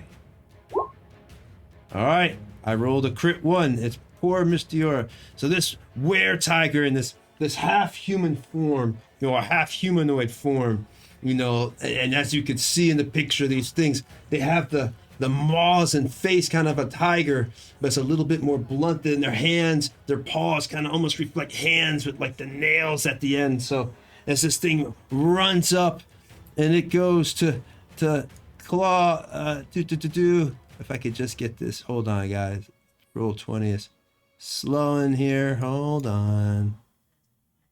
Everybody's probably on the internet in my house. There we go. There we go. Okay. So it moves and it goes to pounce in its hybrid form. The target must succeed a DC 14 strength saving throw or be knocked prone. So go ahead, Diora, roll it. Come on, Diora. I got an 8. No! So Diora! this were-tiger pounces on Diora, and it makes a bonus attack here of a bite. I'll give Diora my inspiration. Oh, knew that would come in handy. So Diora, you now have that inspiration. So it makes the bonus attack of the bite. Wait, am I rolling again? Yeah, Roll inspiration means to get reroll. Okay. 16. There we go. Oh, I thought, all right, so there you go. You are free out of it.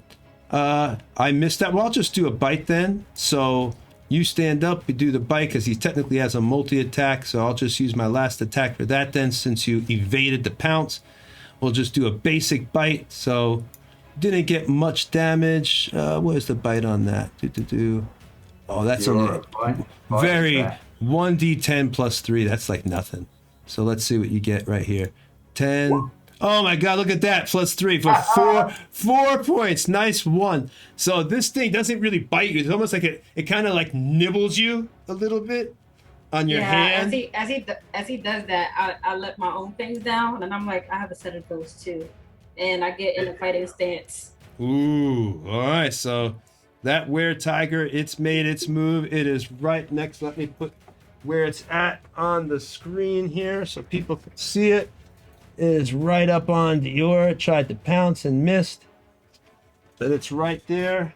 And now it is Volric's turn. Ah, already. Cool. Yep. Well, you had the next highest initiative, 13.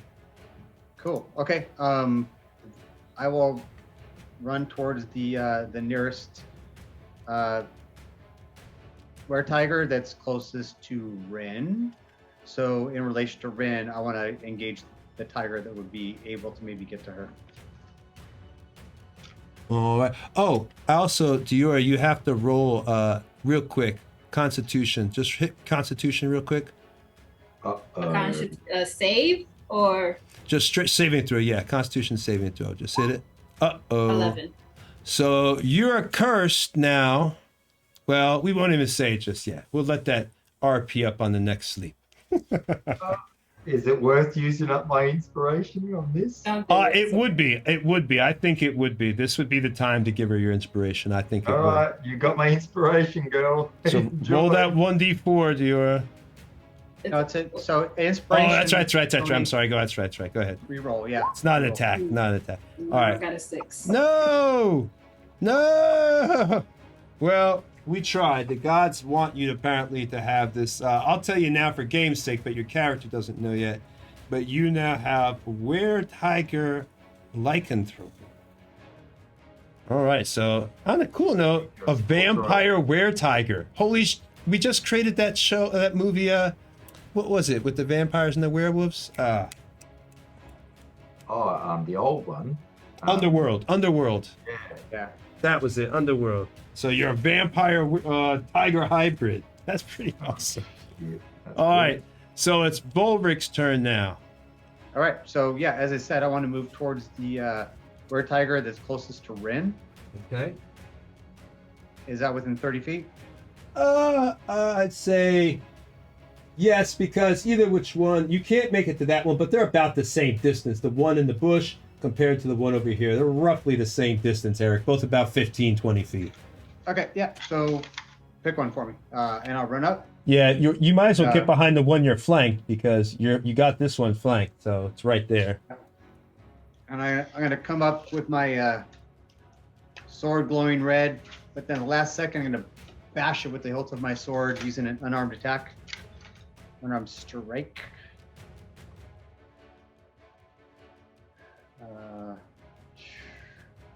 Okay. Then you're using your sword for this attack, right?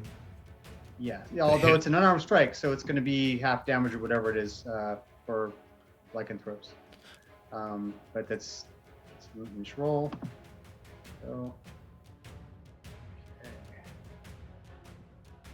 So it's kind of a weird kind of gray area because technically your sword is technically magical, right? So you're using the blunt end.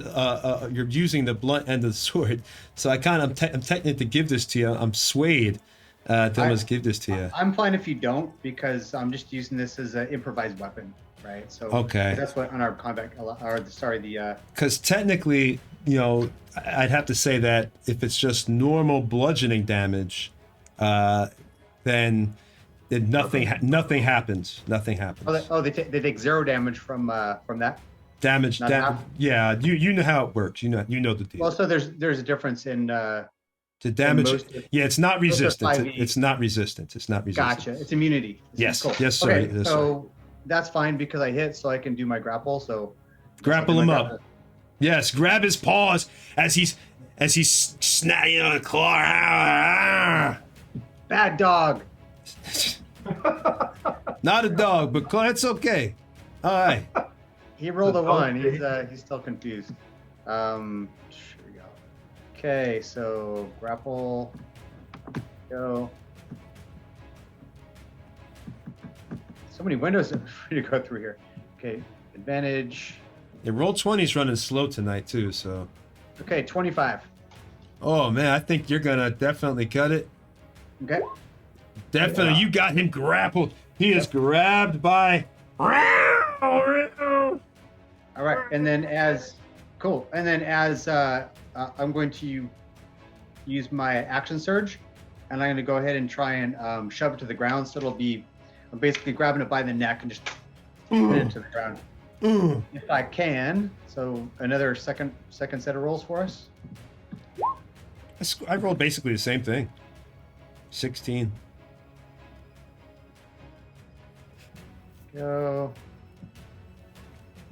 16. So. Ooh, tie. Well, So tie. tie goes to the defender. So I've just grappled it, but did not shove it, and that is my turn. You're meaner than I am because I usually give. But anyway, I usually would give it to you, but we'll roll with it. So Were-Tiger does not go to the ground, but you're still holding this thing, man, as its claws are, trying to get to you. You're holding it back, and the rest of the team sees this epic battle. Did you go to your 9-foot form? Yes. Okay, let me put your other mini on. 9-foot form.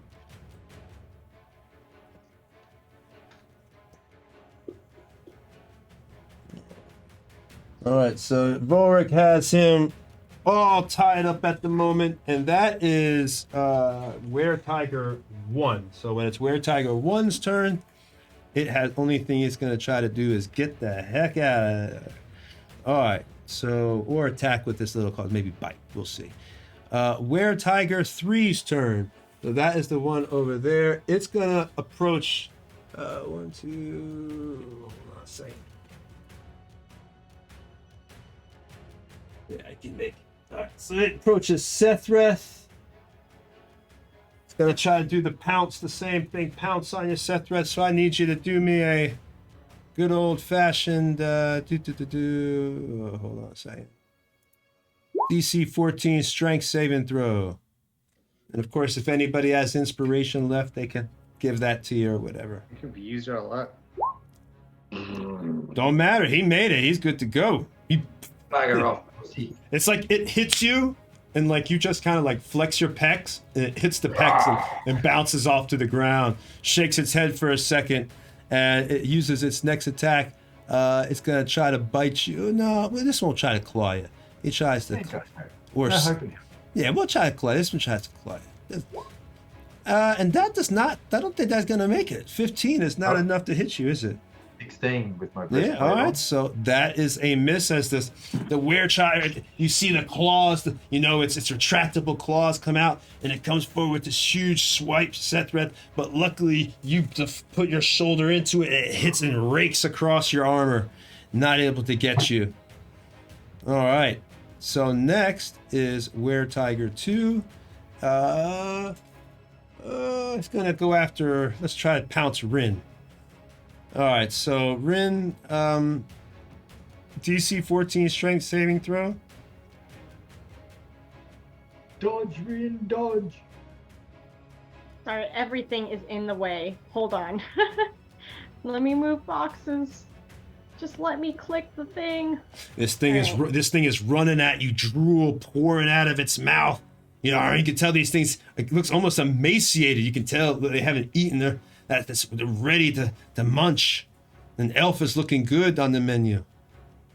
Sorry, what am I rolling again? Strength saving throw. All right. They've got rabies. Something like that.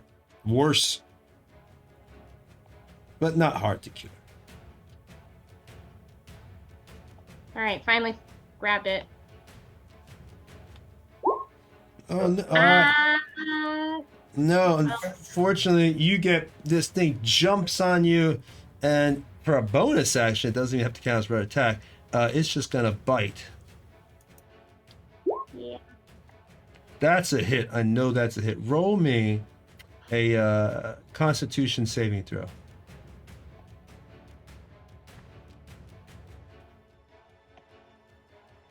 You want to roll high? Yep. I know. It's not. Oh, you got it. So no problem for you. You don't feel any, like for a second, it feels like something's entered you, like a wave of nausea comes over you, and you think it's gonna be intense, but then passes. It's gone, and you feel nothing. All right. So we'll just try to claw you up. I missed. That I know. 12 does not hit you. There's no way it does. You aren't that low, are you? Yeah. Rin? Yeah, I'm not. Yeah, I didn't think so. All right, so there we go. It is now Diora's turn. Does she feel any effects at all from the curse? What did you say? Does she feel any effects from the curse? No. She's not going to feel it now. It's like kind of like full moon stuff and things like that. So we'll it's a cool RP element that that can be introduced. It's kind of like her bloodlust or whatever. Oh, So- shit. So now she might wake up one night and she's were-tigering and all over the place along with bloodlust. Who knows? Craziness will ensue. All right, fun stuff though, cool RP. All right, so now it is Diora. What do you want to do? The one that's right in front of me. I'm not prone, right? So I don't have to stand up. No, I don't believe it missed you on the prone, right? It didn't knock you Okay. over. Yeah, Did it- so I'm gonna take my comma and I'm gonna slash it twice. All right, because I didn't think it knocked you over. 22. That definitely hits. Okay. I'm gonna spend a key point and do a stunning strike. So can you make me a DC 14 Constitution save?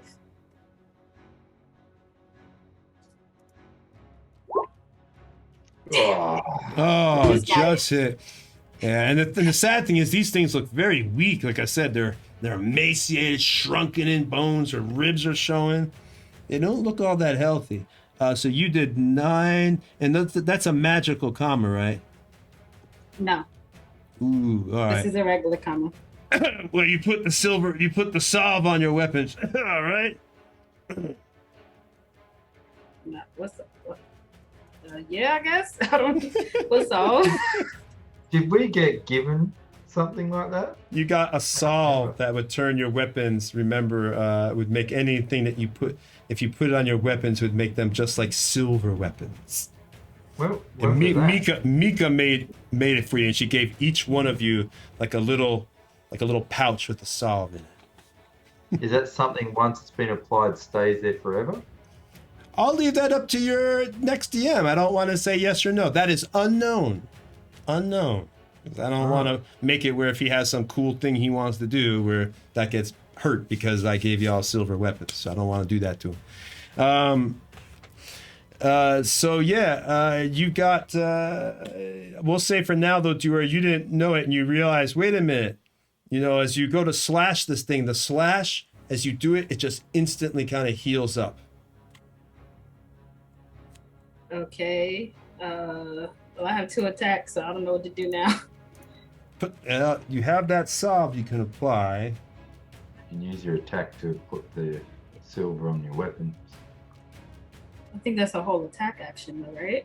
I Yeah. mean, that's a whole action. Use an object, yes. It's use an object. Or you could consider it use a magical item in a way, but it's an object. And you'll still have a movement after that. So I'll let you apply that solve if you want. Yeah, can I do that instead? Yep, you can apply it. All right. Do I get my key point back? Yeah, we'll do that. Why not? Oh, kind. I'm just being nice, DM, man. This is nice fun time. All right, so you can have that key point back, but yeah, your attacks do no damage though. That first attack does no damage, so that is that. And is there anything else you want to do, Diora? No. All right. So next is Rin. All right, I'm actually going to lead with Bert to respond with a claw attack to the were tiger that's attacking me. Get him. And I guess I don't know if we could consider Bert is magical in a way. He's magically summoned. Yeah, so he's magically summoned. So let's have him as a magical weapon. Then. ignore the +4. I don't know what's that. Oh, it still hits. It still hits. That's 7. That's 7 hits. All right. So you take off, and that one is Were Tiger 2. That's near you. So you take off 7. You want to describe Bert's attack? He just comes in and raking him. Yeah, after Rin is pounced and bitten at, seemingly from nowhere, Bert flies around and just claws at the back of the tiger, trying to get it off of me. All right. So you want to also attack? You got your bow. Would I be able to shoot from this close? Would you be able to what? I'm assuming I have to move back, but if it pounced on me, I don't know what the... So you, that's right. You're on the ground. You're prone. So you can stand up. It hasn't grappled you, so you can stand up as half of your movement. Yeah. And then you can move away as well. It would just get attack of opportunity if you move away.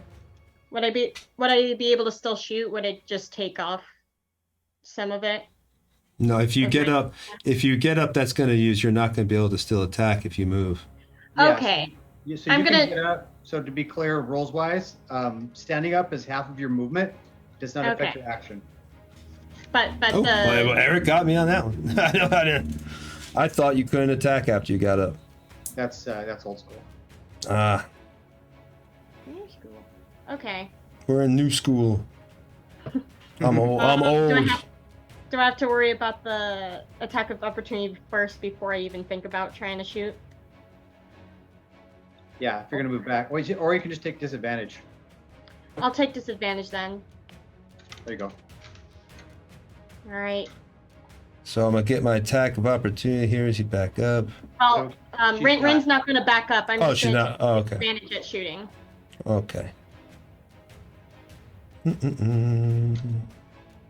Go get him, Rin. Kill the kill this weird tiger. Foe. Hopefully I hit. Come on. Wait, disadvantage. Wow, some good Dang. rolls. Woo! So 10. I think again we need to ignore the +2 because I thought I unclicked all the sharpshooter stuff, but still. Yeah. So it says Yeah, +2. you still would have hit. You're fine. You get +2 because you have the archery skill. Oh, okay. I'm just not sure which one is sharpshooter and which one isn't. Well, I guess the sharpshooter would be negative. I get it. I get it. At least the bless is gone. I don't know why that bless was up there. That was weird. I think it's because I had put it when I started the character I'm sheets. just blessed, you know. All right, we got it. All right. Is there anything else you want to do, Rin, or is that it? That's You took everything it. you can do. You have Oh, two wait. attacks. Thank Thank you. you, Diora. I just hear Diora. You could shoot again. Oh yeah, there you go. Sure, you got another. Rolling with disadvantage once again. Yeah, these guys are. Yeah, you still got it. Phew. They don't have the highest AC in the world, that's for sure. All right. So you got your arrows go flying through. The rake, Bert rakes, across with his claws, and then you're able to stand up in point blank range. Poof, poof. Even at this event, pop right into this were-tiger, taking off a staggering 28 total points of damage with you and Bird. Darn, once again, Rangers saving the day for anybody who ever doubted that Rangers aren't awesome. There you go. Now you're seeing it. All right, so next is Sethred.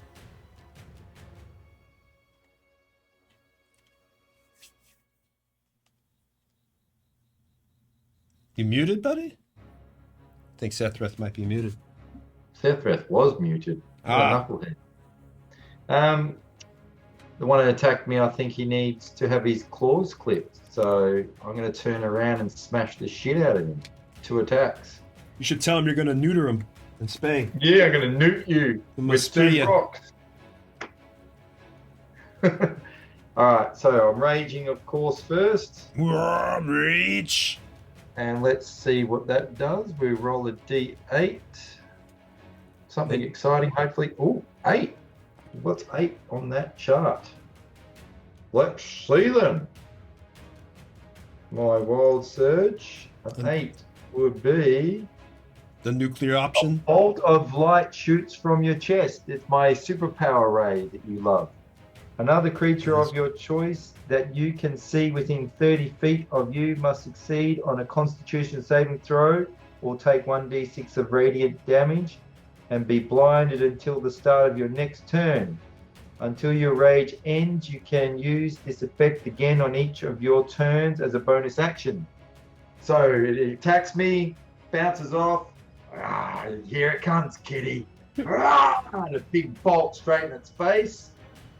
You have to do a You say con, right? Constitution saving of 14 or higher.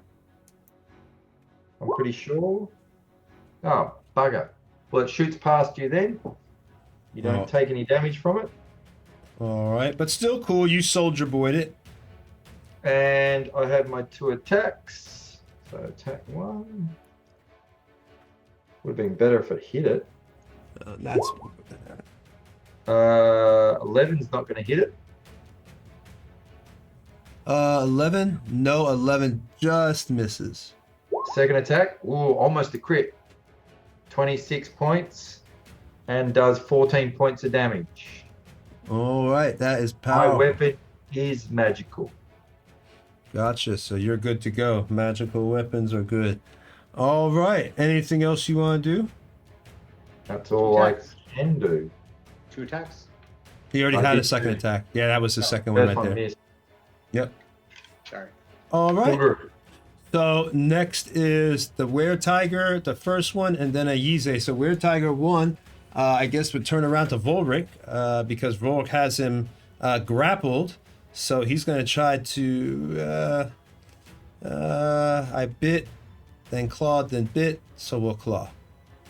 I don't want to bite everybody too much. Oh! Critical fail!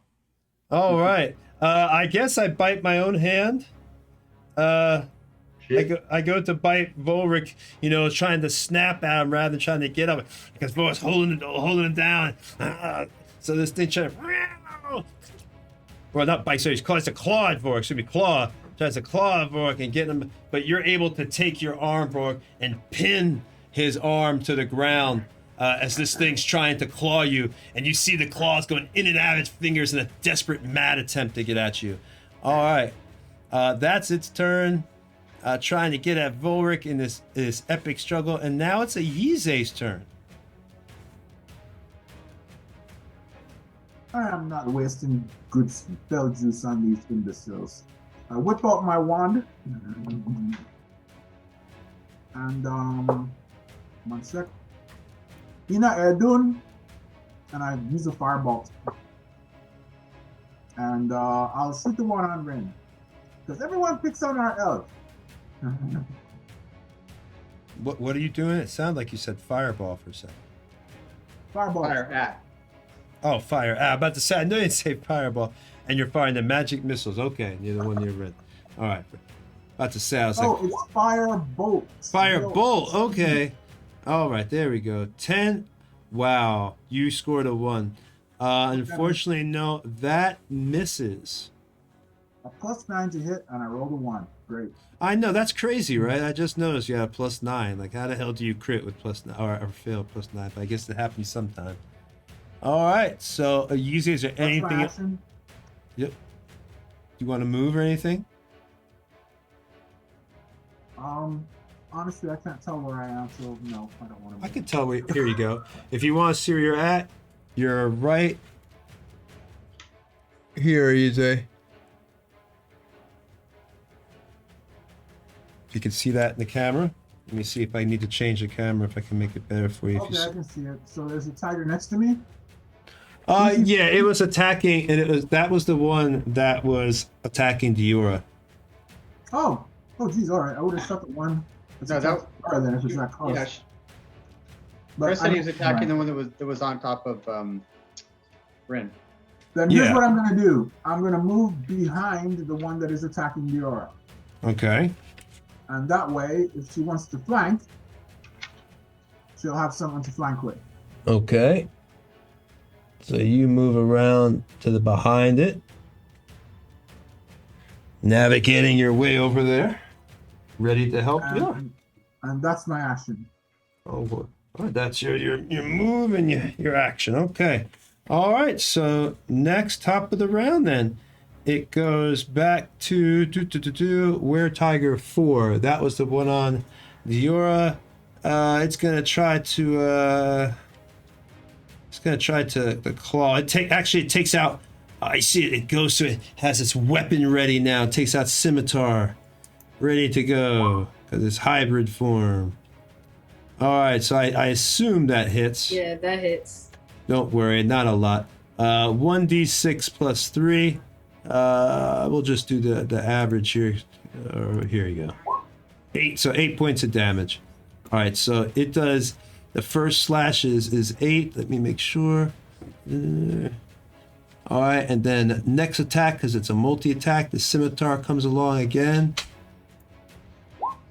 There's the 18. That does not hit. All right, so the first scimitar strike, this half tiger, holding it, it gets you right across the stomach, slashing you. But the next strike, when it tries to come back and do the same thing, getting you across it, you're prepared and you're able to kind of bend back and it misses. But it is staying on you, and you've taken a total of 8 points of damage. So next it is Volric's turn. Hey, you guys! I don't think these are dogs. And then I'm going to attack it with my Alright. sword, since I noticed we can't hurt it otherwise. Fair dink. Let's see. How you're able to attack with the sword while you're grappled is beyond me, but So, let's roll. As per rolls, I know. grapple- I'm using one hand. Basically, I have it like around the neck, and I'm stabbing it with my other hand. It would just be hard to hold a sword and be like. It's just. All right. This is a true story. This is based on real combat. Yeah. Yeah, it's true, because fighting were tigers, you have to, it's one of those things, you have to be aware of your were tiger fight experience. All All right. right, that'll hit.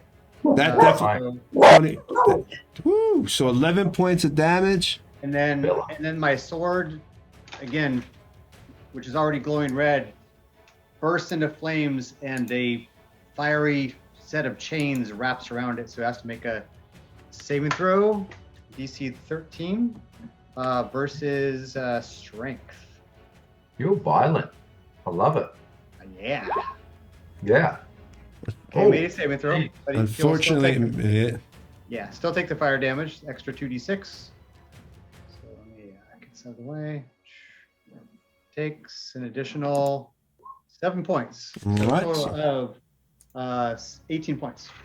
-7. All right. So your chains and everything, you're the fire's on. You hit it with your sword, and this thing is burning. And as my bonus action, I'm going to cast Healing Word on Diora.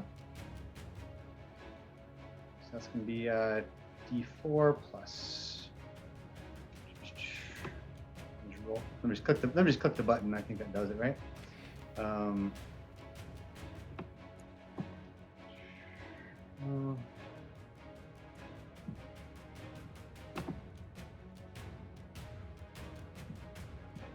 Was that a real dog barking in the background earlier on? That was my dog. Yeah. Wow, Bella. Yeah. Maybe they are dogs. Only 3 points, but it's still 3 points. That's Thank right. you. Something. Better than nothing. That's right. All right. So next it's Were Tiger 3's turn, and that one was on Sethreth. So it's and you were raged, but you didn't do reckless attack or anything last round, so we're good. Nope. All right. So we're good. Probably should have in hindsight. This one's gonna try to bite Sethreth for the first attack. A little bit of a bite. Ooh, roll the thing. I'm sure you'll pass it. Oh, shoot. DC 13 con save, or you and Dior are going to be running around Right. wherever the forest looking for deer, like an American Werewolf in London. Here we go. Come on. Oh, no! Oh, shit. Where tigers? Well, you Shit. said you wanted to be closer to Dior. Does age still matter? There'll be some great cosplay for season 2. Yes, exactly. And You're you like know, the cast of cats. yeah, you could be Were Tiger. Plus, it's not something that you have to have all the time. It's when he can put it in whenever for RP fun for y'all, and easily cure it if he wants to.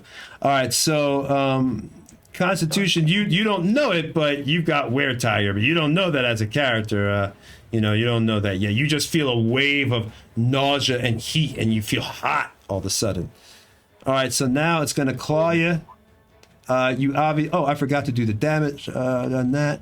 So let me do your damage. That was, we'll just do the average damage. Bite, 1d10 plus 3. We'll just say 8. It says 8. So just take 8 points of damage off you. And then the claw, let's see if it hits you with the claws. He tries to claw you. That I don't even need to check. That's a miss. 10, there's no way 10 hits you. All right, so it gets that first bite.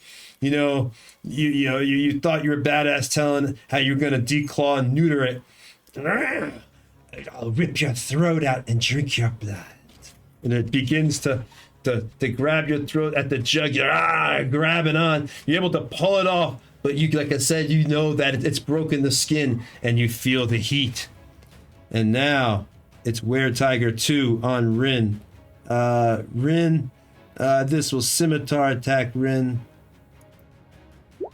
That's a miss. Crit miss. It's a shame we're not doing old school. I had a critical fumble and lost my turn next round. Up 12, that's a miss as well. Am I right? No, wait, 12 hits. Yep. You, Rin. All right, so Rin, you are ducking in a dodge in here. Luckily you weren't still on the ground. You had stood up. So you're ducking and dodging, and luckily the scimitar, the first attack goes high, arc over your head. The second one tries to get your legs, but you're able to jump above that. And next is Diora. Okay, so now I have the silver on my weapons. Okay. So I'm gonna try to attack it again. 13. I don't think that hits. 13, no, that, oh yes, that does hit. That hit. Okay. And I get an extra D6 from my bracers. Only one. Don't forget you got the silver now on your weapons. Yeah. Okay. So Yeah, it does. She knows it's not immune. She's no longer, as long as magical weapons are silver. It's no okay, longer so immune. that's 5 damage, and then I'm gonna attack again. That doesn't hit. No, that does not. And I think this time I'm gonna use my key point to patient defense then. So you have disadvantage on me until my next turn. Smart. Don't you get advantage on your attacks because he's is behind? Are we?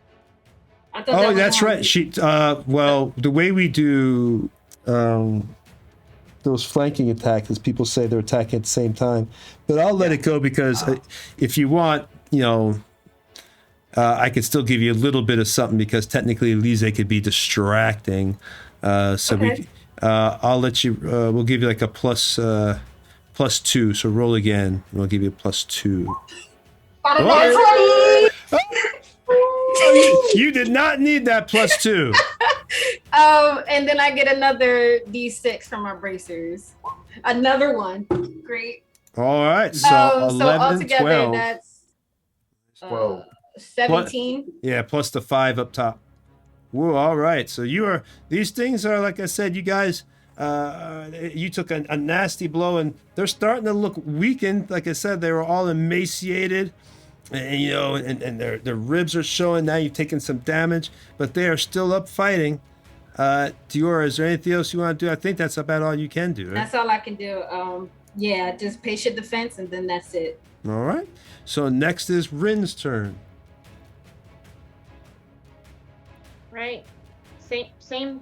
Got Yeah, this, girl. so You got I declared that tiger my favorite foe, so assuming I hit, I'll get extra damage. I'm gonna just do normal shooting without sharpshooter at disadvantage.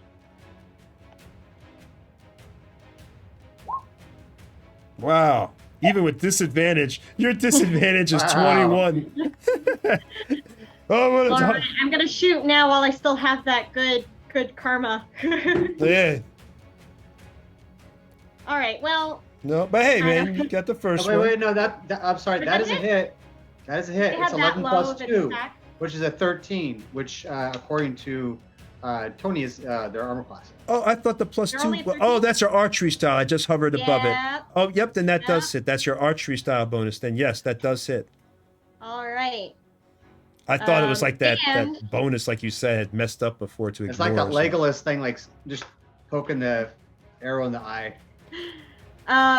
So I know for favorite foe I could add a damage with D4. Is Yes, that it's a for every D4 to hit, each or is one. that for a Erica, D what? it's a one D4 for each of those hits. Okay, exactly what I wanted to ask. So you got 2 to go. Come on, man. You got 18 Extra damage so damage. far. You're saving the party here. Is that Oh, for- one more. Again. 22. Woo! Come on, do another 4. Make it 26. That was a total. That was it. Oh, That's it. no, I thought she. Oh, okay. Well, That's 22. 4 Bird? total. Did Bird attack yet? Nope, No. Bert did not attack yet. Uh-oh, Good it's karma, over. good karma. Garbage time. Finish him! It's the Burt show. That's. I don't know what that one would be. I'm looking at it right now. Hold So on. I'm gonna. That's the I'm gonna bless. be- But I'm gonna 12. be polite, so no, but- that's But it's okay. 12 still hits. Oh, So wow. even without really? the bless. Yeah, 12 is their AC. okay. so- Then 9. So that's. Let's see. 9 more points. And it's you can actually tell me how you do it because it goes down this emaciated, Bert. weakened creature. Bird for the win. So after she shoots 2 more arrows, it's kind of falling, especially because it's a bit on the skinnier side, but tries to bare its teeth once again, and Bert just comes in and claws it until it falls over. You see, the other weird tigers go, no, no, kill that damn bird, that devil creature. They say it in a more feline way, though. Like, meow, kill the devil bird. Meow, meow, meow, snarf, snarf, see? All right. Great Great shit. gangster snarf. Gangster snarf. Meow, meow, see? Snarf, snarf, meow, meow. That's All deep right. cut. So now, Rin, is that? I think that's all you could do. You've gotten one Yeah. gone, so I That's- mean, I would move her, but I'm not sure if I could still do that after all that. you still got your movement. You haven't moved anywhere. She's gonna take several steps back. I think you still got. You didn't move anywhere. You just attacked. hmm You're gonna move back here. Good. Can you still see yourself in the camera? If not, I can turn the other camera on. Let me know. Well, not on, but I could switch over to it. Uh-oh, hold on. Just drop the mouse. Technical difficulty. Gotta get the mouse. And I have a trackball, so the trackball falls and rolls across the floor. All right, there we go. Okay, so you have bought that first one down. Where Tiger 2 that was is gone. And now it is Sethreth's turn. Still, Yeah, buddy. still Okay. raging, of course. Oh, hell yeah. So first thing, of course, I stare at it and go, it's coming again. Let the chest raise, shoot it in the face. This time, hopefully, it hits. DC 14, please, Con. It tries to cover its eyes. Pretty sure it was a con save. They have high con. Oh, I failed anyway, though. Yes. All right. Take this to the face, you To the dirty face. cat. In the face. 5 points of what type of damage was it? Radiant. Yeah, I'm pretty sure it's radiant. Yep. Radiant damage and be blinded until the start of your next turn. You can't see, pussycat. Oh, at disadvantage on all my attack rolls. Yeah, blinded. A blind creature can't see and automatically fails any ability checks. And then I have a disadvantage. And you have advantage on me. So I don't need to, if I have advantage, then there's no point in me going reckless. So I'll just attack normally without advantage. Thank you. There you go. That's handy. 26. That definitely hits. Then, laddie. Would you like that then, laddie? That definitely hits. Only 10 points of damage. Second attack. Man, y'all beat. 22. Oh, another 10. Same damage. So 20 points of damage all up. Plus 5. 25 points of damage all up. How is it, though, that the ranger seems to be doing more damage than the barbarian? Shut up. I'm just saying, you know, little elf. We're just lucky I didn't get hit. That's a... Just saying. I know where you live, Tony. Yeah, but there's no way you're paying for a plane ticket all the way to the United States. That's an I'm pretty expensive crazy, butt bro. kick. I'm pretty crazy. That's true. This is true. I This have is to be true. careful. All right, so Seth, is there anything else you want to do, bud? I think that's about all you can do. No bonus actions or anything like that. So you're good to go. All good. All right, so it is hurting. That one's now hurting kind of. You've taken some chunks off it. It is Were Tiger 1's turn. It's going to go and this time it's going to try to claw Eric or Volric for its first attack. That's a hit. And we'll just do average damage. 7 points of damage. Okay, so it claws me, and then my cloud rune necklace glows, Ooh. and a little portal appears in my chest where it claws, and it hits one of its buddies, which I guess doesn't do any damage, right? Well, their claws aren't magical, so no. It doesn't say they're magical attacks, so no. But the good thing is, I don't It think scratches its back. You see it go. Meow. Yeah. So they can't hurt each other? no, because magic. Be Yeah, magic or silver. All right, so put that work on. We has 2 attacks. So this next one is a bite. That's a miss. I already know there's no way your AC is 15. So Hey, both. cool. This is plate mail, baby. He's trying to bite that, just dinking off one of the tip. It looks like it actually chips one of his tooth. I haven't gotten my crown yet. I know how that feels. That's how position I'm in right now, waiting to get that crown. All right, so next is that was Were Tiger 1 and it missed it. Next is Ayize's turn. Once again, I'll try to firebolt. Okay, there's myself and Jiro are still on the Were Tiger, right? You backed up, yeah, and you're behind the Were Tiger now. Yes, sir. So if I firebolt him from behind, do I get advantage on my attack roll? I don't see why not, man. You're flanking. I let Diara have it. I'll let you have it, man. Can I have it too? No, you don't get it because you're not flanking anymore. There's nobody helping you. I'm being nice, but don't push it. All right. So I'll firebolt. So pull out my wand and try to firebolt him. firebolt. Well, the first hit is 26, Oh yeah, definitely got it. and that's for Woo, 16 points of damage. 16 Good points of God fire Almighty! damage. Let me make sure there's no immunities. Nope, nothing to fire. You're good to go. All right, and that is Were Tiger. That is 4. Yep. Woo, 16. That's more damage than the barbarian too. Yeah. That's cold. The did magic 20. users outdo the barbarian. I did 25, thank you. Well, it's about time. I mean, like I'm at level now where my cantrip actually does decent damage. So Yeah, you're doing that was serious. So your firebolt goes screaming towards him and burns up the fur, and it smells. I mean, you could smell this dank. Like I said, these things are emaciated and dirty. They got caked on mud on their fur. It is stinky, man. As you smell that burnt fur. Anything else you want to do, Ize? nope. I'll maintain position, keeping an eye on it and making sure it's between myself and Giora. All right, top of the round. Were-Tiger 4. It turns around to a Yize now. Since you just burnt it up.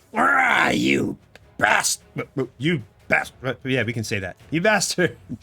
I'm going to make you pay for that. That's going to leave a scar when I turn back. And so now... I said, no, it won't. We're going to peel off that section when we turn you into a coat. Its eyes widen. How dare you! And it swings its scimitar wildly. And that's probably why it misses. Scimitar miss. 10. Okay. Alright, and then the next. Darn. Oof. I'm that terrible rolls. 7. Don't have to check there. Might as well just gone. So it's in its frustration, its anger of being burnt, clawing at the burnt fur. It's waving its scimitar and it's off balance. And it goes to hit you and misses twice. And now it's Volric the Grey's turn. Well, I was going to trash talk it, but okay. Oh, what did you say? You're going to what? See, your heart's not into it. You should have run away when you had the chance. You can still run, though. Go, run. Yeah, I'm too hungry to run. I can smell your salt and your sweat. All right. So Voric's turn. Has Sethbreath taken out his Were-Tiger yet? No, his War-Tiger's still up. Vryn got the first kill. How far away is he from me? From who? Sethrath? Yep. Pretty close. Yeah, you're not very far. Where's the pen? What? 15 feet or 20 feet tops, wouldn't it be? Or maybe more. It's hard to tell. Yeah, he has to go around, so 5, 10, 15. He could make it to Sethrath. That's the bottom line. It's about 30. You'd make it.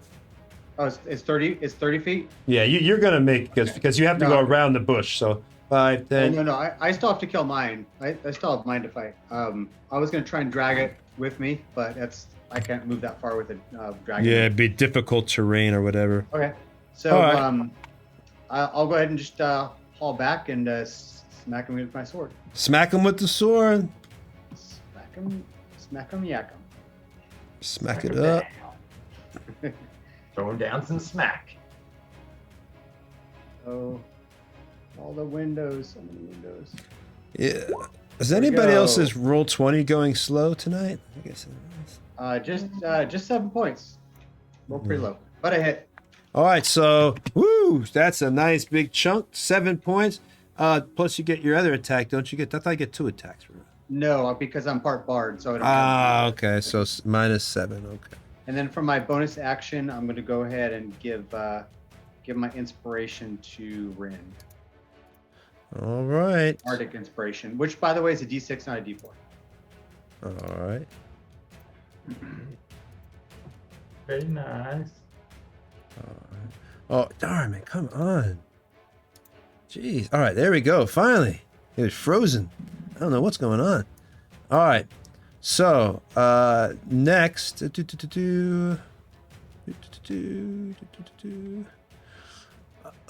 is Were-Tiger 3, unless there's something else you wanted to do, Borg. Yep, that's my turn. Okay. All right, so this one is still on Sethrath. Sethrath, it's going to try to bite again. Rah! You'll pay. Let me at your flesh smells good. I've never had half-orc before. Tell me, do you taste like chicken? You're gonna eat a knuckle sandwich if you don't shut up. Well, darn, I think he misses you both times. No, the 17 hits me. Okay. Oh, he's still blinded though, isn't he? Or not? Ah, yes, that's right. So disadvantage. So hold on. The first one, we'll just say first attack was a miss, obviously. So here's this. And the second one's a miss too. So that's a hit. Yeah, well, either which way, because 17. So Two misses, one hit. The last one's a hit. Yeah, so just you only take. Ooh, I hit the wrong thing. I hit scimitar, but it's the same amount of damage, so it doesn't matter. So you'll be taking 7 hit points of damage. Not a lot. Not very much. 7. 7. I'm sure you got like 60 some hit points. Nope. Really? How many you got? You should have a butt. 55 in total, but I'm at 48 now. Oh yeah, you got buttload of hit points. All right. So next, he goes biting in you and gets one claw. If you once again the bite doesn't go through, you're able to hold its mouth closed as it's trying to snap at you. You got to grab it. You do that whole thing where it can't open up, but the claw is able to rake across your back. And you can feel the stinging as the claws dig into your skin. And next, it is Diora's turn. Yeah, I'm just go back in on this, the one that's in front of that's trying to attack Ayuze now. Yep. 20. Ooh. Well, that definitely hits. Okay. That's So- 11 points. So what you're doing is you want to do a flank attack with the Yize? Yeah. Yes. Usually we wait. So, but because a Yize is a caster, I'm just gonna go ahead and just roll with it now. And on his turn, it still counts as like a distraction. Because usually it's like y'all attack at the same time. That was the rules we had set down. But go ahead and just roll with it. So 20, you get 11 points of damage. Whew. I thought. What about your and for my bracers? I did. I counted that already. I used my Okay. last one, and I got another crit. Damn. Whoa. Oh my god. Oh my god. Have some damage. Oh my god. This thing is hurting bad. I mean, it is hanging on after this these attacks. It's bleeding. It looks like, the fur has got blood pouring out of it. It's matted down. The face is cut up from your attack. Okay, I can do this as a bump.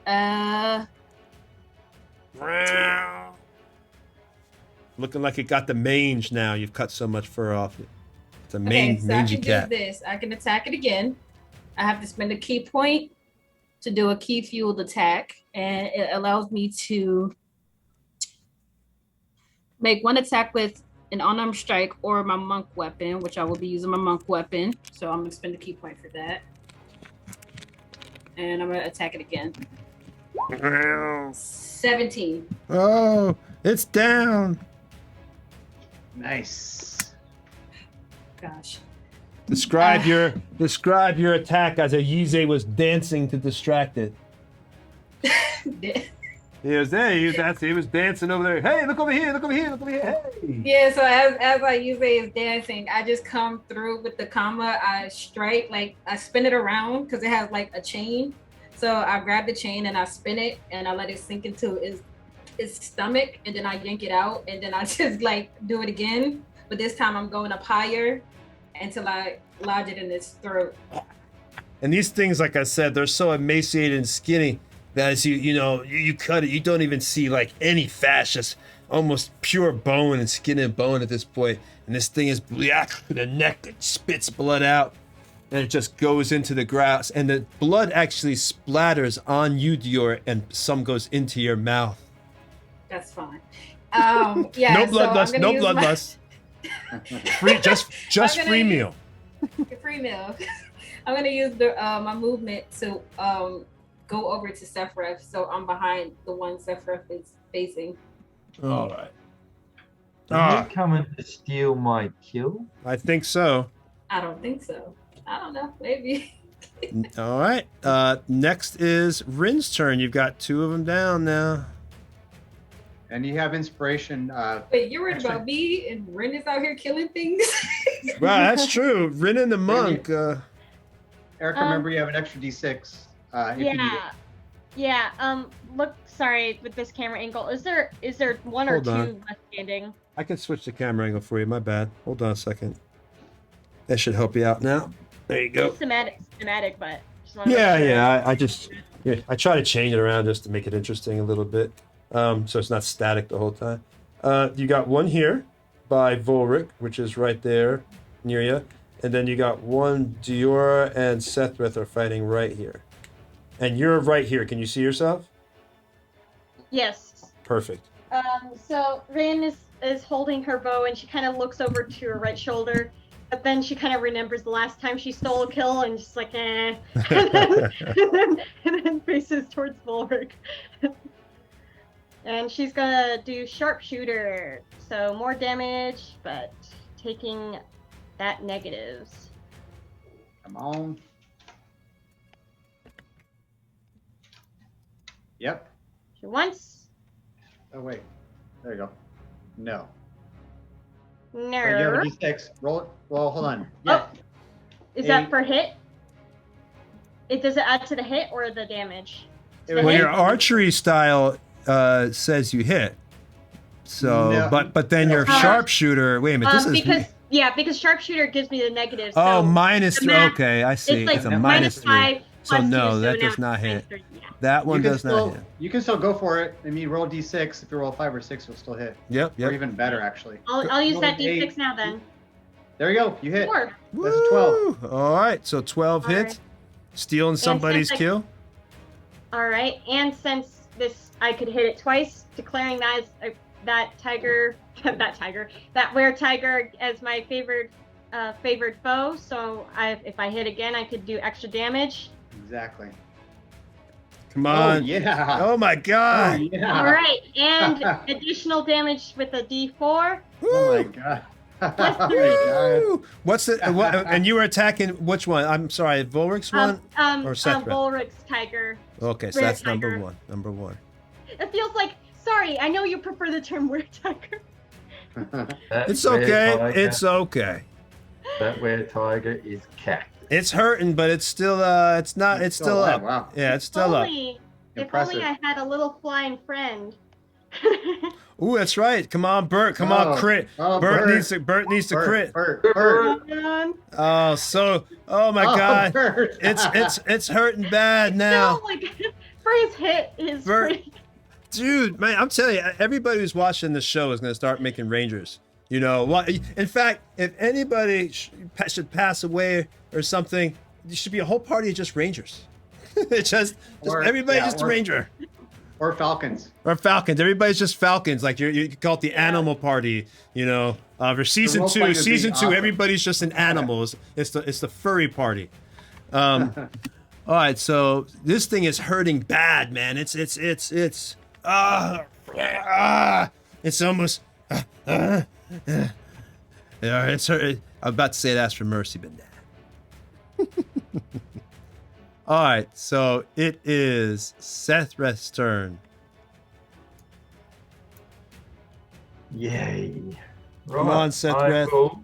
You may as well do your con save because my chest lights up again. Your Even BCL the metal of my breastplate turns red before it shoots through. 21. You make that one. So I will go reckless, so I have advantage on my attack then. Come on, Blind anymore. do it. Do it now. Do it. Come on. I'm here. You gotta do it. You gotta put heart into it. All right, Jack Hack. Woo! And I still 12 hits, doesn't it? 12 hits. So 9. Total of 19. 19. Not that great. Hold on, but Okay. it might be enough. Let me put the subtraction in there. Guess what? It's enough. Yeah. By one hit point, you just got it. All right. Describe how you bring this thing down. Well, my chest lights up and even my breastplate starts to glow red. The ray shoots, it ducks down, and as it ducks down, I do a big sweeping uppercut under its chin, send it up in the air, and as it's coming down, I go over the top and smash it into the ground. Stay down, cat. That move was great. Yes! That was much more fun than feeding them. Wait, you gotta do it right. They're right. Yeah, he has that long drawl, Tony the Tiger. All right, so that is it. There's only one left, the one that Volric is holding down. All these other ones have been beat down. But remember, 2 of you, or is it 3? I know at least 2 of you have the disease. I have to look back in the thing that you feel this hot sweats, and everything. Not sick, just hot, just very hot. All right, so next is Were Tiger 1, and it is going to attack once again Volric. This time, let's just do a scimitar attack. It's a miss. Another scimitar. Ooh, double miss. Whiffs both, trying to hit Volric in the back with its sword, trying to get up, and it says, "Wait, we can talk about this. I'm prepared to negotiate." Because it sees its other friends dead. You see the fear in its feline eyes. It's kind of like, kind of a man eyes, and they kind of got that little arch that goes in the center, showing like, oh God, like fear. That little eyebrows come together. Please, mercy. All you creatures from the Aladred crack me up. You want to eat us.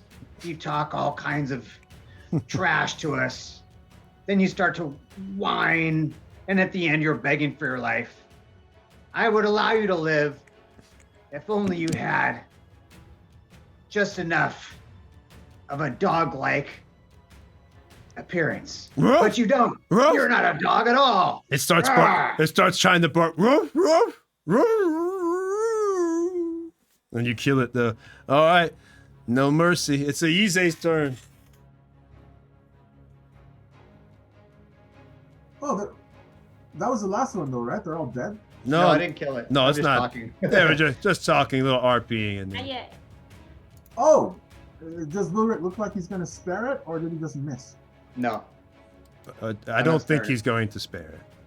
Oh, all right. I will give him the honor of his strike then. I will not kill it ahead of him. All right. Or wait a minute. Did Volric take his turn yet? No, I'm last. Oh, Yeah, you're all last. So, all right. Tough luck. Son. And it's pretty hurt already. So All not right, I'm confused. Didn't we just start a new turn? no. This was just Were Tiger 1 talking after it tried to attack you. Okay. Cool. Oh, all right. We're Tiger 1. Goodbye. Yeah, there's only one left, and that's the one that just tried to attack you, Volric. And then after that one is a Yize. Yize is last because he has initiative of 4. Does he look like he's on his last legs? Yeah, he's hurting. He's hurting. Yeah. Volric has put the pain to him. I hold him up by the scruff of his neck like a cat. I hold him up for a Yize. Ooh. All right, I'll magic missile him. I'm not going to miss. Oh, well, you don't even almost need to roll. 7, It's gone. It's gone. It's gone. okay, 10 points of damage. You're just going to roll. All right. Kill it. Extra kill it. Make sure it's really dead. Yeah. All right. So your magic missile says he goes holding it as Volric holds it up by the scruff of it. Here, easy. And he holds it up, almost like Bennett from Commando let off some steam, and you throw the magic missiles hurled towards it, hitting it. It begs, no! Yes. I didn't even have a last meal. And it is down, and all the were-tigers are down. That was a lot more fun than letting them walk away, wasn't it? And we got to keep our food. But They deserved it. and just remember that people, though, who has said you have a feeling of heat right now. It's feel like, man, it's like hotter than ever in this jungle. Bloody hot here. And some of us make nature. Well, actually, I can't because I rolled a 1. But nature checks to know that these suckers are contagious. Yeah, let's do that. I think Not me, though. I already know everything. I rolled like a 22. Yeah, Ayize already would know that, so he would be able, if someone were to be the symptoms or speak to him, then yeah, he'd be able to pick up like, yeah, oh man, you feel hot? Hot. You're hot without a fever. That's the thing.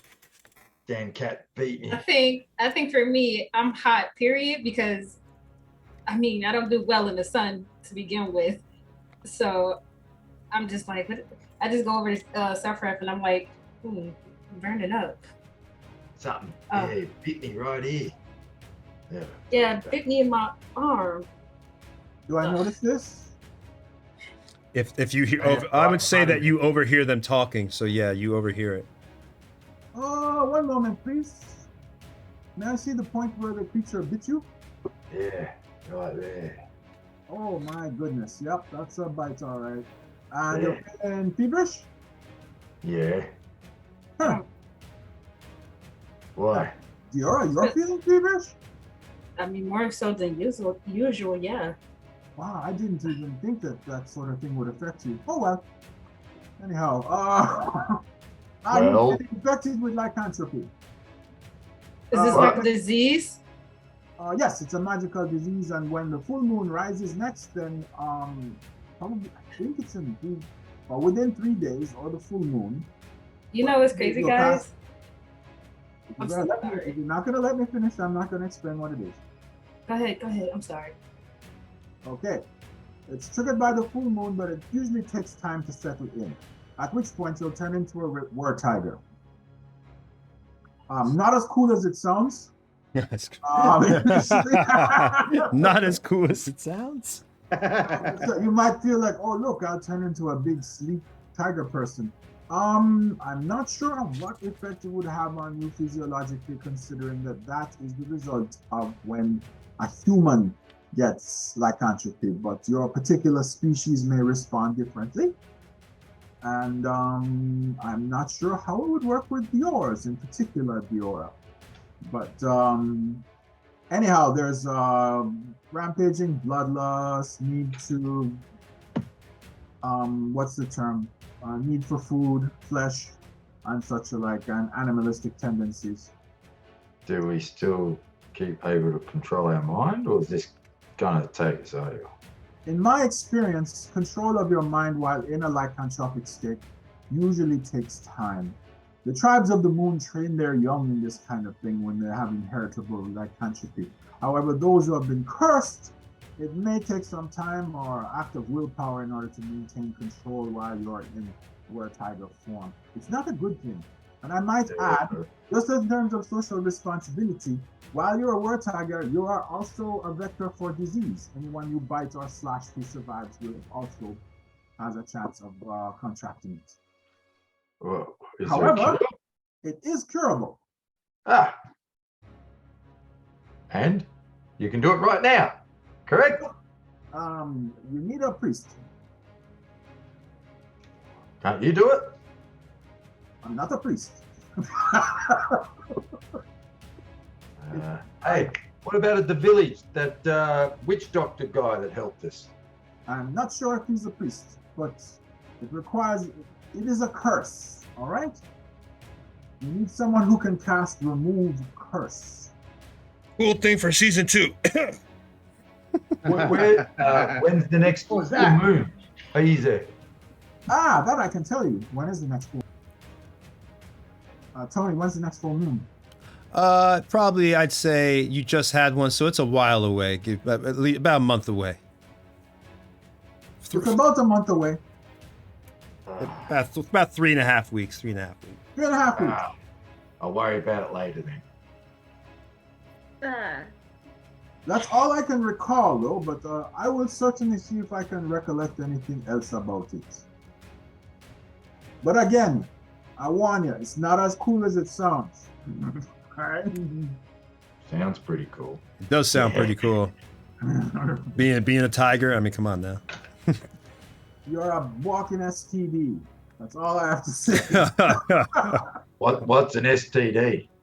A savagely transmitted disease. Special Awesome. special tiger disease. You know, there's a price to pay. There's a price to pay when you get bitten by lycanthropy. You have to pay a feline.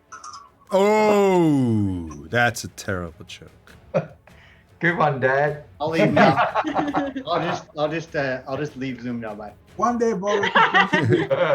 One day, Everybody Wahlberg- just got silent too, which made it worse. We only have one viewer now.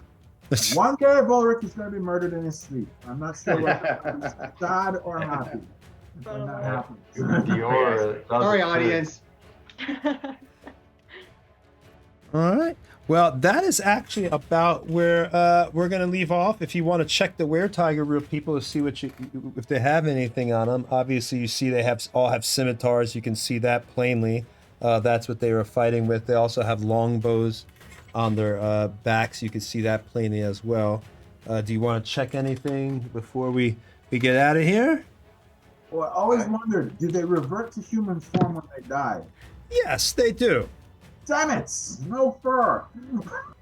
Oh, that's darn. I wish I could have got you some fur, but they reverted to human form as you killed them, just like in the movie Silver Bullet.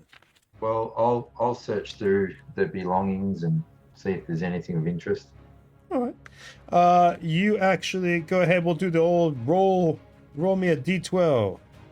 D12. Yeah, let's Okay. see if they have any cool stuff on them. 9. 9. Collection. You find on 2 of them a collection of shells on a thin gold chain. They were each wearing that. Both of them had that. Here's the treasure that I promised all of you. It's not so bad being on this island now. Be patient. The last episode is next week. Be patient. I Be take patient. one. I take one and take the Diora, and I give the other one to Rin. I don't have much use of these. You pretty ladies can have them. Thank you. Roll me another d12 because this is for the tribal stuff. So roll me another one. 1. 2 hollow. You find 2 hollow coconut halves. Guess they were drinking coconut milk.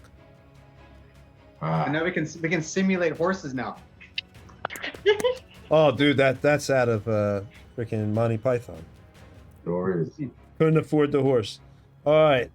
So you got that for now. There will be. Don't worry. The next week there might be bigger treasure on the way. Who's to say? Who's to say? No. I think the thing we're lamenting is there might be treasure. Period. So, I don't think. I think I'm pretty sure. We haven't found a gold piece since we came to this island. It's all shells and freaking. Well, who knows? Who we knows? did- Rocks. We did find. It wasn't gold, but we did find a vein in that cave of silver, I think. Yes. Oh, That we yeah. never went back to. And you That's also, nothing- So we could nothing mine that. Nothing that fits in a pouch. well, you have found some magic items though. You found some nice That's stuff. for sure. You Killer have magic found, items. yeah, you found some good Killer stuff, magic items. and not some stuff that really seems to be This. good at certain situations. But that's on this thing. a sword. All right, so it's about. I think we're about done right here. It's 9:58. If anybody wants to say anything, again, Jack with Project H2, or anybody has anything else they'd like to promote, now would be the time. Feel free to follow me on social media. I'm mostly on Facebook, Eric Wahlberg, spelled like Marky Mark Wahlberg. I post lots of memes and D&D related stuff. All right. So yeah. Also, stay tuned for next week. It's the last episode of the season. Be here or be square. See what happens for the epic conclusion of season 1, and the cool how they'll be riding into season 2, and that will be starting on the 18th. So yeah. And again, follow Eric. If you want to follow Nerdbauchery on social media and stuff too, you could of course do that. You all know how we do. Other than that, we're gonna get on out of here. Thank you everybody for coming tonight, and we will see you all next week. Bye bye. Bye bye. Bye bye.